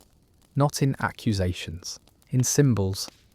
A new scholar wears green robes, slightly too often. A poem passed through the court mentions winds through old walls. The provincial governor in the east starts planting trees in ceremonial courtyards. People say it's for shade. You know better. They are preparing. Wood grows after earth, and you, the Earth Emperor, have held this ground too long. You still sit on the throne. You still hold court, but fewer eyes meet yours. Fewer requests are brought to you directly. The ministers quote older texts now. Joe texts, spring and autumn texts. You were once the centre. Now you are the shadow of something past. You order a quiet reshuffling of the provinces. Move the military governor in the east. You think this will remind them that metal still cuts wood. But the general resigns without protest. His family sends a gift. A painting of plum blossoms, wood blooming in cold. You become sick more often. The court physician prescribes more ginger, more peppercorn, then more silence. He doesn't mention the pulse readings anymore. You begin to dream of rivers. The 5 elements aren't just politics, they are memory. Everyone knows what follows earth. You rose in a time of famine and rebellion. You brought harvest, ritual, stillness. But now the ground is tired. The roots are stirring. When you die, and soon you will, your tomb will be surrounded by yellow stone. Your robes will be sealed in a lacquer box, shaped like a square, the earth symbol. Your name will be carved into jade, and the new ruler will kneel before it once, and never again. He will wear green, he will build schools, he will speak of reform, of growth, of saplings, and the people will cheer, not because they hate you, but because they know the cycle. Earth holds, wood rises, this is balance. Before clocks, time was told by the sky. In ancient China, astronomers didn't just chart stars, they governed order. Their observations set planting schedules, court rituals, holidays, and even the lifespan of dynasties. To misread the heavens was to risk rebellion. The stars were not decoration, they were mandates in motion. The earliest records of Chinese astronomy go back over 3,000 years. Shang oracle bones described eclipses and comets. The Zhou tracked planetary motion. By the Han dynasty, imperial observatories were funded by the state, not for curiosity, but for governance. Astronomers were civil servants. They worked in towers using gnomons, stone poles stuck into the earth, to measure shadows at noon. The length of the shadow determined the solar declination, which meant they could detect solstices and equinoxes. This wasn't theory, it was math, practical, reliable, repeatable. Time was divided not into hours, but 12 two-hour blocks, each named after an animal: rat, ox, tiger, and so on. The day began at 11 p.m. with the rat hour, when the world was quietest. The dragon hour, around 7 a.m., was when imperial audiences began. Night watches were counted by drums. Temples struck bells at dusk. Guards beat gongs at midnight. The year itself followed the lunisolar calendar, which tracked both the moon's phases and the sun's position along the ecliptic. To keep this balance, intercalary months were added every few years. Not arbitrarily. According to precise calculations, overseen by court-appointed scholars, these calendars weren't optional. They were law. Peasants planted by them. Festivals were set by them. Wars were delayed for auspicious alignment. A wedding chosen on the wrong day could bring misfortune for generations. A funeral timed incorrectly might be seen as an insult to heaven. Even comets had political meaning. A comet with a red tail in the east might signal the death of an emperor. A sudden eclipse during an imperial banquet was a public scandal. These weren't coincidences. They were heaven's editorial notes on the empire's condition. But if comets were omens, war was the response. The next concept was battle. Ancient Chinese warfare was a choreography. Armies moved like ink across bamboo scrolls, line by line, stroke by stroke, always with meaning. It was never just about killing. It was about balance, timing, spectacle, and, above all, strategy. Battles weren't fought in the heat of emotion. They were forecast like eclipses. Generals read omens, calculated dates, consulted almanacs. An army might delay its march not for supplies, but because the stars weren't right.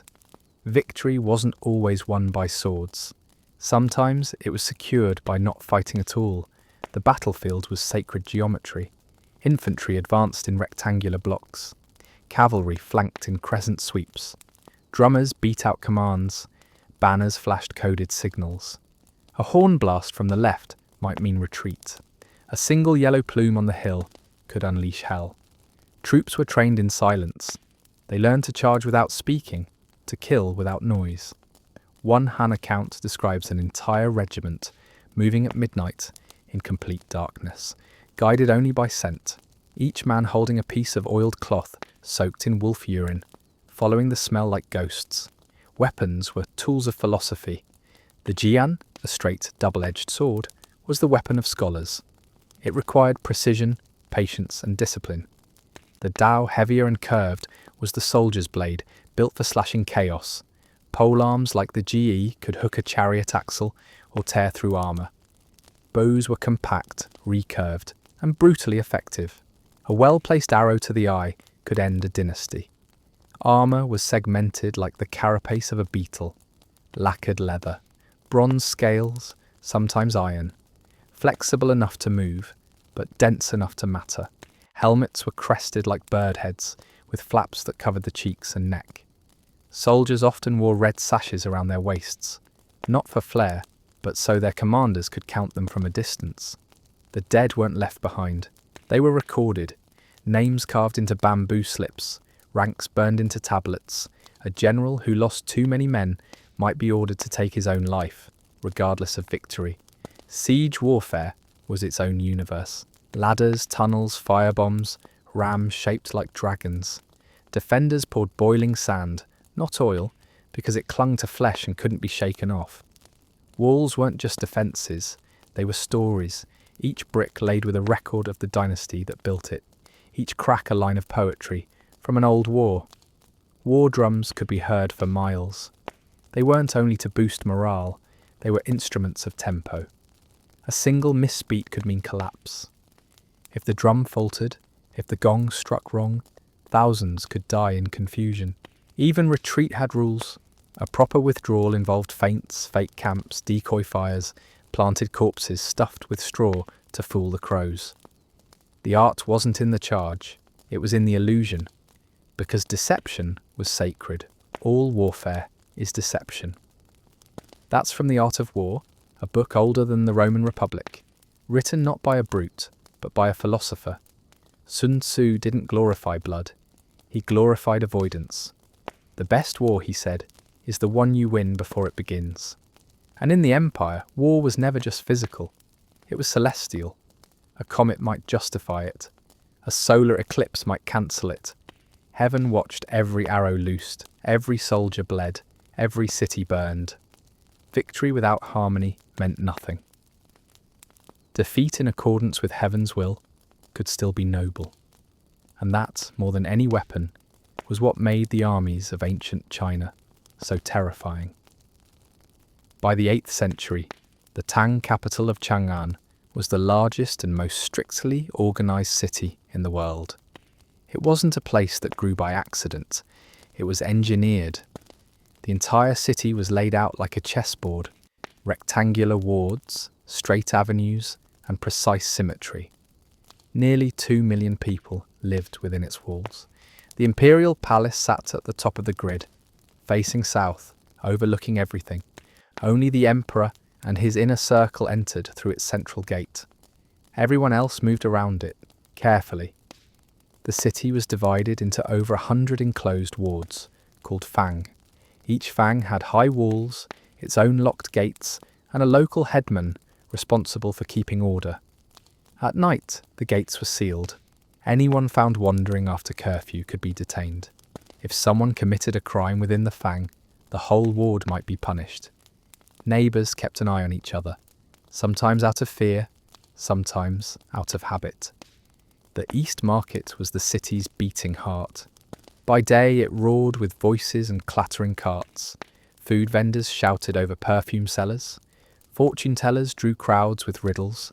And blacksmiths hammered away beside scribes, writing letters for the illiterate. The West Market, larger and more exotic, drew traders from India, Persia, and Central Asia. Silk, tea, jade, and ceramics flowed outward.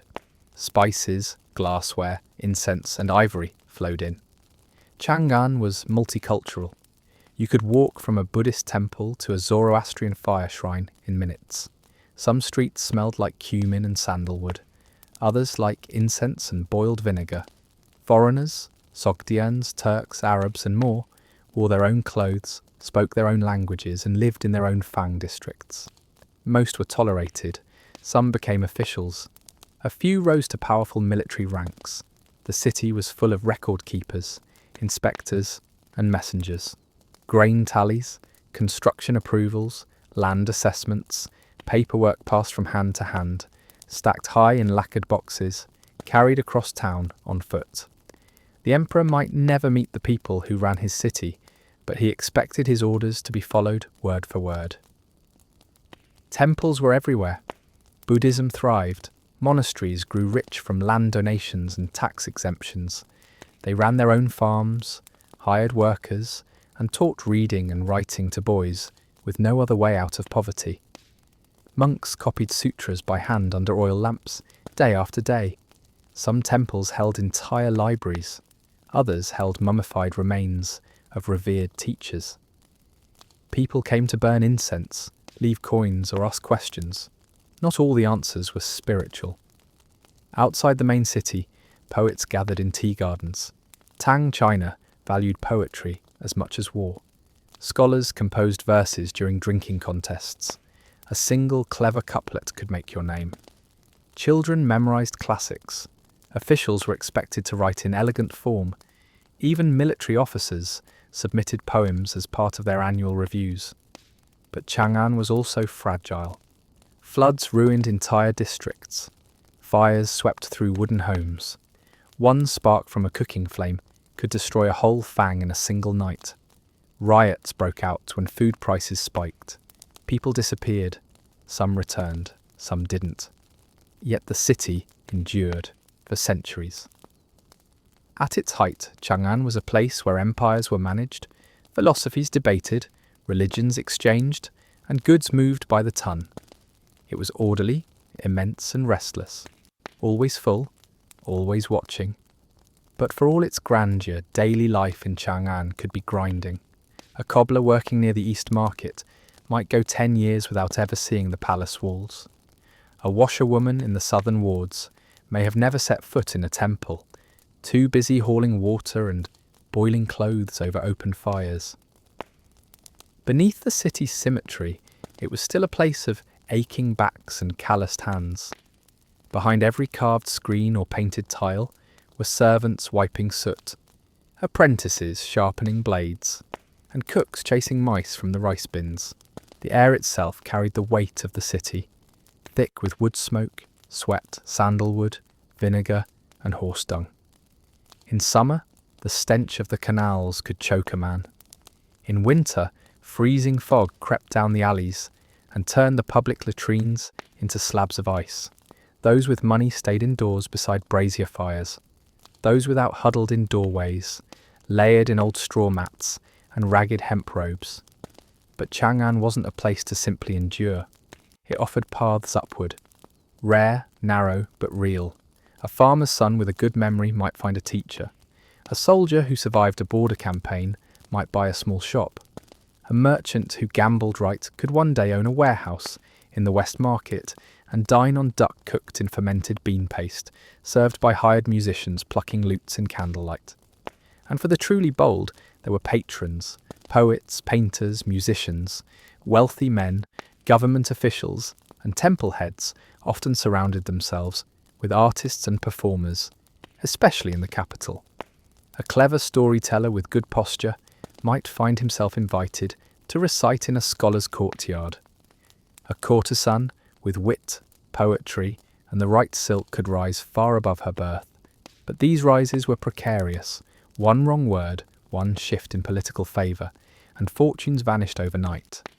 Every level of the city had its rhythms. In the government halls, red-robed clerks wrote reports and sealed them with cinnabar stamps. In the temples, incense burned day and night before statues of Guanyin, Maitreya, and Avalokiteshvara. In the West Market, traders haggled over bolts of brocade and slabs of tea pressed into bricks. In the theatres, acrobats leapt from stilts to cymbal crashes, while masked actors mouthed ancient tragedies written when the city was still young, and always in the background, the city watched itself. Each fang had gatekeepers, every market had inspectors, each temple had eyes for the court. Walls kept people in, not just out. Festivals were monitored, public gatherings permitted, then timed. The same roads that brought opportunity also carried exile. Still, Chang'an lived. Its rhythm was irresistible. Too many people needed it. Too many roads led to it. Couriers, monks, exiles, criminals, scholars, widows, farmers, princes and frauds, all passed through its gates, all left a trace, if only in dust. And at dusk, when the market bells rang, and the ward gates began to shut, a hush swept across the city. Oil lamps flickered on, cooking fires flared, drums marked the evening watch. The stars returned overhead, faint, veiled by smoke, but still there. The capital slept, lightly. It would wake before dawn. It always did. The decline began quietly. There were still parades, still poetry, still incense wafting through temple gates. But behind the tiled roofs, the walls were starting to crack. Grain prices rose. Patrols grew fewer. Inspectors went unpaid. Merchants whispered about delayed shipments from the south. Even the imperial processions, once swift and awe-inspiring, started to feel sluggish. The horses were leaner, the streets less swept, the robes less brilliant. Then in 755, the city shattered. General An Lushan, once favoured at court, turned on the dynasty with an army of nearly 200,000. His rebellion tore through the empire like rot through wood. Chang'an was not spared. It was seized, occupied, and bled dry. The emperor fled. Residents who once knelt in awe at the sight of the golden chariot now hid from looters and foreign troops. Palaces were pillaged, statues were smashed, market wards burned. The great theatres went dark. Temples were desecrated or stripped of their wealth to fund armies that never arrived. Some say the streets were choked with corpses. Others say entire Fang wards turned feral, governing themselves by torchlight, dragging makeshift barricades into alleys, waiting for the next round of soldiers to come through. Families that once traded in pearls now traded in millet. Artists that once performed for dukes vanished, reappearing as beggars with soot-blackened hands and hoarse voices. The city was retaken, but it was never the same. After the rebellion, Chang'an was still called the capital. The palace was repaired. Officials returned. Ceremonies resumed. But the life had gone out of it. The merchants were wary, the poets more bitter. Monks left in silence, taking relics with them. Foreigners stopped arriving in the numbers they once had. The West Market, once the gateway to the Silk Road, faded. The great stone gates still stood, but fewer people passed through them, and behind every celebration now lingered the memory of collapse. The dynasty would go on. It would limp, then stagger, then briefly rally before finally falling in the early 900s. By then, the city was a husk of its former self. Many wards were abandoned. The great avenues cracked and overgrown. Roof tiles fell and were never replaced. The imperial court relocated. Chang'an remained in name, but not in spirit. Its bones were still there. You could walk the old streets, count the foundations, trace the grid with your hand. But it was quiet. The drums stopped. The towers were empty. And the city, once the centre of the world, slept deeper than ever. Then the story picks up further east, where a new capital rose from the lowlands and rivers. The Tang were gone. The dynasty fractured. Warlords carved the land into petty kingdoms, each claiming the mandate of heaven with a different flag. For decades, China was divided, unstable, and violent, but in 960, a former general named Zhao Kuangyin seized the throne and began stitching the country back together. He called his new dynasty Song. He did not return to Chang'an. He built his capital in Kaifeng. Kaifeng was not majestic. It wasn't perched against mountains. It had no ancient lineage of emperors or sacred walls. It sat low on the North China plain, vulnerable to flood and siege. But it had something else: rivers. The city was built on trade. The Yellow River flowed nearby, unpredictable and deadly. But the Grand Canal, an artificial artery that ran south to Hangzhou, was its salvation. Barges and cargo ships flowed in daily, stacked with rice, salt, silk, tea, and books. Kaifeng became the beating heart of an entirely new kind of empire. Not one built on conquest, but on commerce. The Song emperors were cautious. They kept fewer concubines, fewer war horses, and a much smaller army. Instead, they poured money into civil service exams, flood control, paper production, and steel. Chang'an had been a city of grandeur. Kaifeng was a city of efficiency. It grew fast. By the 11th century, over 1 million people lived in Kaifeng. Unlike Chang'an, which shut its ward gates each night and patrolled every district like a fortress, Kaifeng was open. Its markets never closed. Nightlife thrived. Lanterns burned through the dark hours as actors, storytellers, Gamblers and tea servers worked the crowds. Curfews were relaxed. People walked freely between wards at all hours. Shops were built directly onto the street. Street names reflected the goods sold there. Copper Basin Lane, Incense Alley, South Fish Street. Printing exploded. Booksellers ran stalls beside spice vendors. Illustrated manuals on farming, medicine, astronomy, and etiquette circulated among even the middle class. Literacy spread, not just among scholars, but artisans, clerks, and women.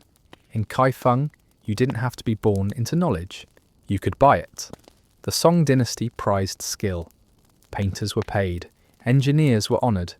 Calligraphers and craftsmen competed for patronage.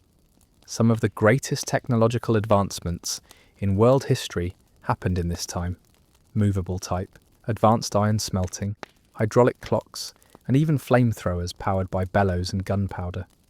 The city itself evolved. Wooden towers rose above tiled rooftops. Shops advertised with painted signs. Public parks dotted the urban landscape. People strolled through gardens and fed ducks from paper-wrapped buns. Restaurants served full menus with printed prices. There were wine bars, ice vendors, and noodle shops that stayed open past midnight. Noisy, grimy, brilliant. But Kaifeng also had its dangers. Fires were constant. Thieves prowled the canal sides. Corruption simmered under the surface, and the state, though proud of its paper, often failed to enforce its will beyond the cities. The army was underfunded, and the frontier was restless. The Song court, brilliant as it was, preferred compromise to confrontation. They paid off rival kingdoms. They formed alliances. They ignored warnings. And just as Kaifeng reached its peak, the borders collapsed. In 1127, disaster struck. A nomadic people from the north, the Yurchen, breached the defences and stormed the capital. Kaifeng fell. The emperor was captured. So was the crown prince. The royal family was humiliated and marched into exile. The city was looted. Silk and gold loaded onto wagons. Statues broken. Paintings stolen. Books torched. For a second time in history, the great capital of China fell to invaders. And once again, a dynasty fled south, trying to rebuild. After the fall of Kaifeng, the Song court re-established itself in the south, in Hangzhou. It was rich, elegant, and well defended, but always a half-shadow of what came before. The Mongols ended that version of China entirely. In 1279, Kublai Khan conquered the south, declared himself emperor, and built a new capital, Dadu, what we now call Beijing. But it wasn't until the Mongols fell that Beijing became something else entirely. In 1368, a former peasant, monk, and rebel commander named Zhu Yuanzhang founded the Ming dynasty. He claimed the mandate of heaven and took the throne as the Hongwu emperor. He despised the Mongol legacy and abandoned their capital. The court moved to Nanjing, yet it didn't stay there. His son, the Yongle emperor, would undo that. Ruthless, ambitious, and obsessed with control, he usurped the throne in a violent coup and turned his gaze north, to the old Mongol heartland. He rebuilt Beijing, not as a city of trade or elegance, but as a fortress, a stage, a cage for his own power. Construction began in 1406. Over 1 million labourers were mobilised to reshape the earth. Entire hills were flattened. Canals were dug to bring granite and timber from the south. Foundations were packed with crushed brick and stone. Walls rose, 12 metres tall, encircling the city in a perfect square. At its core stood the Forbidden City. It was the largest palace complex in human history. Over 900 buildings arranged in strict axial lines. No curves, no softness. Yellow glazed roof tiles shimmered in the sun. Red walls stretched for kilometres. White marble balustrades flanked every terrace. Nothing here was accidental. Every measurement followed cosmic alignments. The palace was designed to mirror the heavens, because the emperor was the son of heaven. But the Forbidden City was not for the people.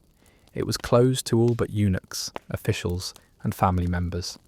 Entry without permission was punishable by death. Even high-ranking generals could wait days for an audience, bowing beneath lacquered screens and triple gates. Outside the walls, Beijing expanded with precision. New gates were built, defensive moats widened, watchtowers erected at each corner, markets emerged, but always under surveillance. Residents were registered, taxed, and often conscripted. Every alley had a headman. Every household was expected to report suspicious behaviour. The city became an engine of command. From here, edicts flowed across the empire, summoning grain shipments from Sichuan, draft quotas from Hunan, and tax reports from Jiangsu. It was said that the emperor could sit in his throne room and by striking a table send ripples through every province in China. It wasn't far from the truth, but fear bled through the bricks. The Ming emperors built vast intelligence networks, known as the Eastern Depot and Western Depot, agencies run by palace eunuchs, who arrested, interrogated, and executed without trial. Neighbours vanished overnight. Families stopped speaking freely. Even the highest ministers could be dragged into prison over a vague accusation. Sometimes they were told to bring their own ropes. And yet, Beijing thrived. Temples blossomed across the city. Taoist, Buddhist, Confucian. Artisans filled the lanes with inkstones, silks, scrolls, and porcelain. Musicians played along the willow-lined canals. Officials arrived in black hats and square silk rank badges, reciting poetry as they crossed the bridges. The city pulsed with order, artificial, polished, and unrelenting. It was not a city that loved. It was a city that remembered. Beijing, in the Ming era, was not built for comfort. It was built to outlive. And it did. Even now, the bones of that city remain. The gates, the walls, the axis aligned with the stars. And at its centre, still sealed by red doors, still watched by stone lions, sits the forbidden city. The next chapter belongs to the water. By the early 1400s, while Beijing was hardening into stone and silence, the southern coast of China was humming with wind and wood. Shipyards rang with saws and hammers. Harbour towns like Quanzhou, Guangzhou, and Ningbo teemed with labourers, merchants, monks and sailors, waiting for the monsoon winds to shift. And then came Zheng He. He wasn't born to rule or command. He was born Ma He, a Muslim from Yunnan, taken captive during the Ming conquest and castrated as a child. He was brought to court, raised among eunuchs, and rose through intelligence, loyalty, and an iron will. The Yongle emperor trusted him more than his generals. In 1405, he gave him command of the largest fleet the world had ever seen. It wasn't a war fleet, it was a statement. The ships were enormous. Some reached over 120 metres long, so wide they had to be assembled in dry docks like temples. There were hundreds of vessels, troop transports, supply ships, water tankers, treasure ships. The name was not a metaphor. They carried silk, porcelain, lacquerware, and gold. They also carried translators, physicians, scribes, and animals for trade. Zheng He sailed south, then west, through the South China Sea, across the Indian Ocean, into ports in Java, Sri Lanka, India, and all the way to the Persian Gulf and the Swahili coast. He reached Mecca. He returned with giraffes. He left behind more than trade. He built mosques, marked steles, made alliances. He brokered peace between island kingdoms. Some rulers bowed to the Ming court. Others sent tribute. China, for a brief moment, wasn't just a land empire. It was a maritime one. But the court shifted. New advisors questioned the cost. They saw no need for more giraffes. Confucian scholars argued that trade should come to China, not the other way around. The emperor died. His successors were cautious, inward-facing. The shipyards were shut. Records of Zheng He's voyages were edited, then erased. By the late 1400s, it was as if it had never happened. The South China Sea didn't fall silent, but it became lawless. With the state no longer backing maritime enterprise, piracy surged. The Wokou, dwarf pirates, raided from coastal strongholds, Some Chinese, some Japanese, all opportunists. Entire villages were burned, ports were blockaded, smuggling became a profession. Merchants hid cargo in fake fishing boats, officials took bribes to look the other way. Yet trade continued. Silk still moved, porcelain still crossed oceans, pepper, cloves and sandalwood still flowed in. Merchants in Guangzhou built hidden networks, shifting goods through family lines and secret partnerships. In the absence of navy and empire, the sea was ruled by cleverness and risk. China's coastline remained restless. It always had been. But now it was watching westward. Soon other ships would arrive, ships with cannon ports and crosses, not to pay tribute, but to demand. The Ming were gone, not suddenly, but in slow collapse. Corruption, famine, tax revolts, and plague wore them down. Bandits rose in the countryside. Eunuchs controlled the palace. When rebel armies finally breached Beijing in 1644, the last Ming emperor hanged himself on a tree behind the Forbidden City. His dynasty ended not in battle, but in exhaustion. But what followed wasn't a revival from within. It came from the north. The Manchus, tribal horsemen from beyond the Great Wall, seized the moment. They were foreign but calculated. They wore fur and braid. They spoke a different language, but they understood Chinese governance better than many Chinese officials did. They swept south, declared the Qing dynasty, and imposed order not through brutality, but through adoption. They kept the imperial exams. They honoured Confucius. They wore silk robes, but they also forced Han men to shave the front of their heads and wear long braided queues, a mark of submission. Refusal meant death. Tens of thousands were executed during the early years. Still, they ruled. And the empire, surprisingly, prospered. Under emperors like Kangxi and Qianlong, the Qing expanded China's borders further than any dynasty before. Tibet was brought under imperial control. Xinjiang was subdued after brutal campaigns. Mongolia was absorbed. By the late 1700s, the Qing ruled over more land and people than any dynasty in Chinese history. Beijing returned to glory. Temples were restored. Canals dredged. Taxes stabilized. Foreign envoys arrived, bowing at court in full submission. Art flourished. Porcelain, calligraphy, poetry. Imperial gardens stretched for miles. The emperor was no longer just a man. He was a living ritual, a bridge between heaven and earth. But the cracks returned. Population surged. There were too many people and not enough land. The administration, rigid and conservative, couldn't adapt. Grain distribution faltered. Famines returned. Local militias formed. Some turned into rebel armies.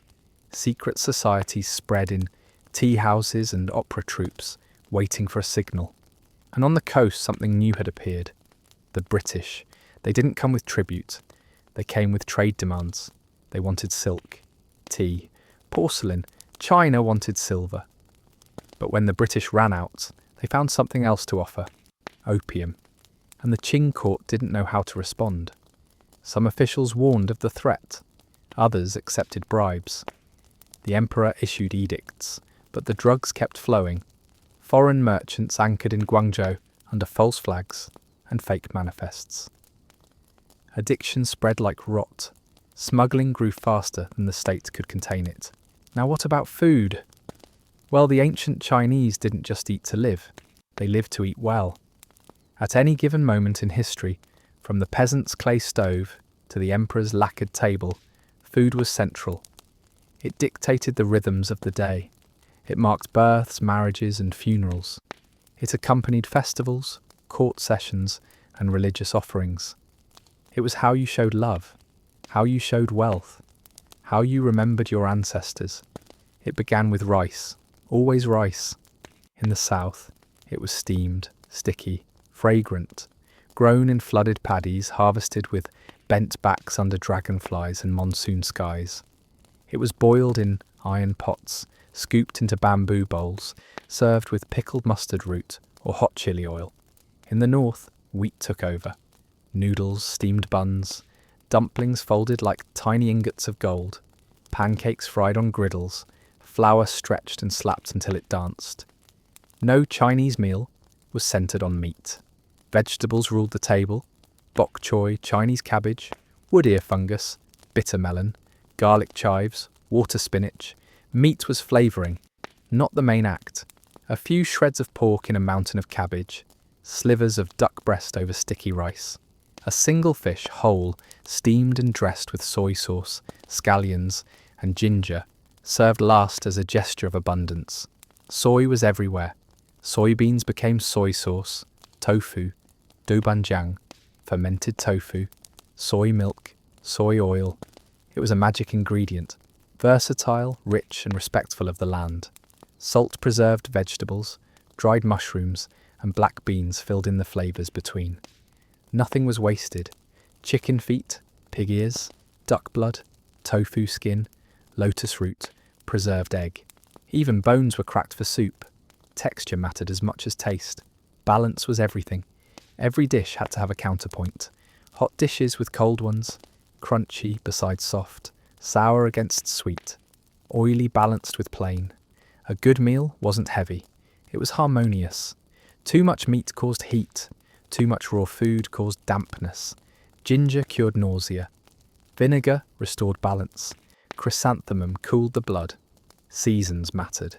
In summer, cold noodles, mung bean soup, watermelon cubes chilled in wells. In winter, lamb hot pot, clay pot rice with sausage, thick soups with dried orange peel and jujubes. During Lunar New Year, fish was served whole for prosperity. Glutinous rice balls at Lantern Festival, round, white, soft, to symbolise reunion. Street food fed the nation, skewers grilled over charcoal in night markets, pork buns steamed in bamboo towers. Jianbing, egg crepes smeared with chili paste and wrapped around crunchy fried dough. Stinky tofu bubbling in vats of oil, so pungent the smell clung to your skin. Sweet potatoes roasted on makeshift steel drums. Tea eggs cracked and simmered for hours in soy and spice. In the homes of the wealthy, banquets were choreographed. 20-course feasts. Jellyfish salad, shark fin soup, before it was condemned. Abalone, sea cucumber, pigeon eggs carved into flower shapes. Edible calligraphy written with sugar syrup. Dishes were served in pairs like guests. The order was fixed. Cold dishes first, soups next, then stir-fried, steamed, braised, sweet, always followed by fruit and tea. And tea, cha, was never just a drink. It was ceremony. Green tea in spring, oolong in autumn, pu'er to settle the stomach. A host would never offer plain water to a guest. To drink tea together was to speak without words. Tea invited conversation, or silence, or forgiveness. Even revolution tasted like food. During famines, people survived on bark, clay, even ground-up rags. In wartime, sweet potatoes replaced rice. In exile, dumplings became memory. Every region had a flavour. Sichuan burned, Jiangnan melted, Canton coaxed, Beijing roasted, Yunnan surprised, and still. Every Chinese child learns one thing early. Have you eaten yet? Was more than a greeting. It was love, worry, respect, community. Because food in China was never just fuel. It was family. It was everything. In Sichuan, they eat fire. Chilies came late, traded in from the Americas centuries after the Tang. But they found a home here, buried in valleys choked with mist and rain. The people adapted. Heat preserved, heat defended, heat healed. Mala became a way of life. Sichuan pepper numbs the lips. Chilies scorch the throat. But it's not chaos, it's layered. Beneath the sting is depth. Fermented bean paste, star anise, ginger, cinnamon bark, garlic in excess. Even the tofu trembles. Hot pot bubbles in bronze cauldrons, crowned with beef tripe, duck intestines, potato slices disappearing into red broth thick as oil paint. You don't eat a meal, you test your threshold. In Guangdong, they whisper, Cantonese food speaks with restraint. It prizes freshness over force. A perfect dish is gentle, simple, and unafraid of silence. Fish steamed with ginger and scallion. Shrimp that tastes like shrimp. Broccoli drizzled in oyster sauce. Dim sum, bite-sized, delicate, infinite, is an art of small promises kept. Cart-pushed tea-house feasts. Siu mai, har gao, rice noodle rolls, egg tarts with burnt sugar tops. Every item a soft interruption. In Guangdong, the knife is as important as the fire. Every slice tells time. Every plate balances texture. Crunch beside silk, chew beside melt. In the north, they knead. Wheat dominates here. Rice doesn't grow easily.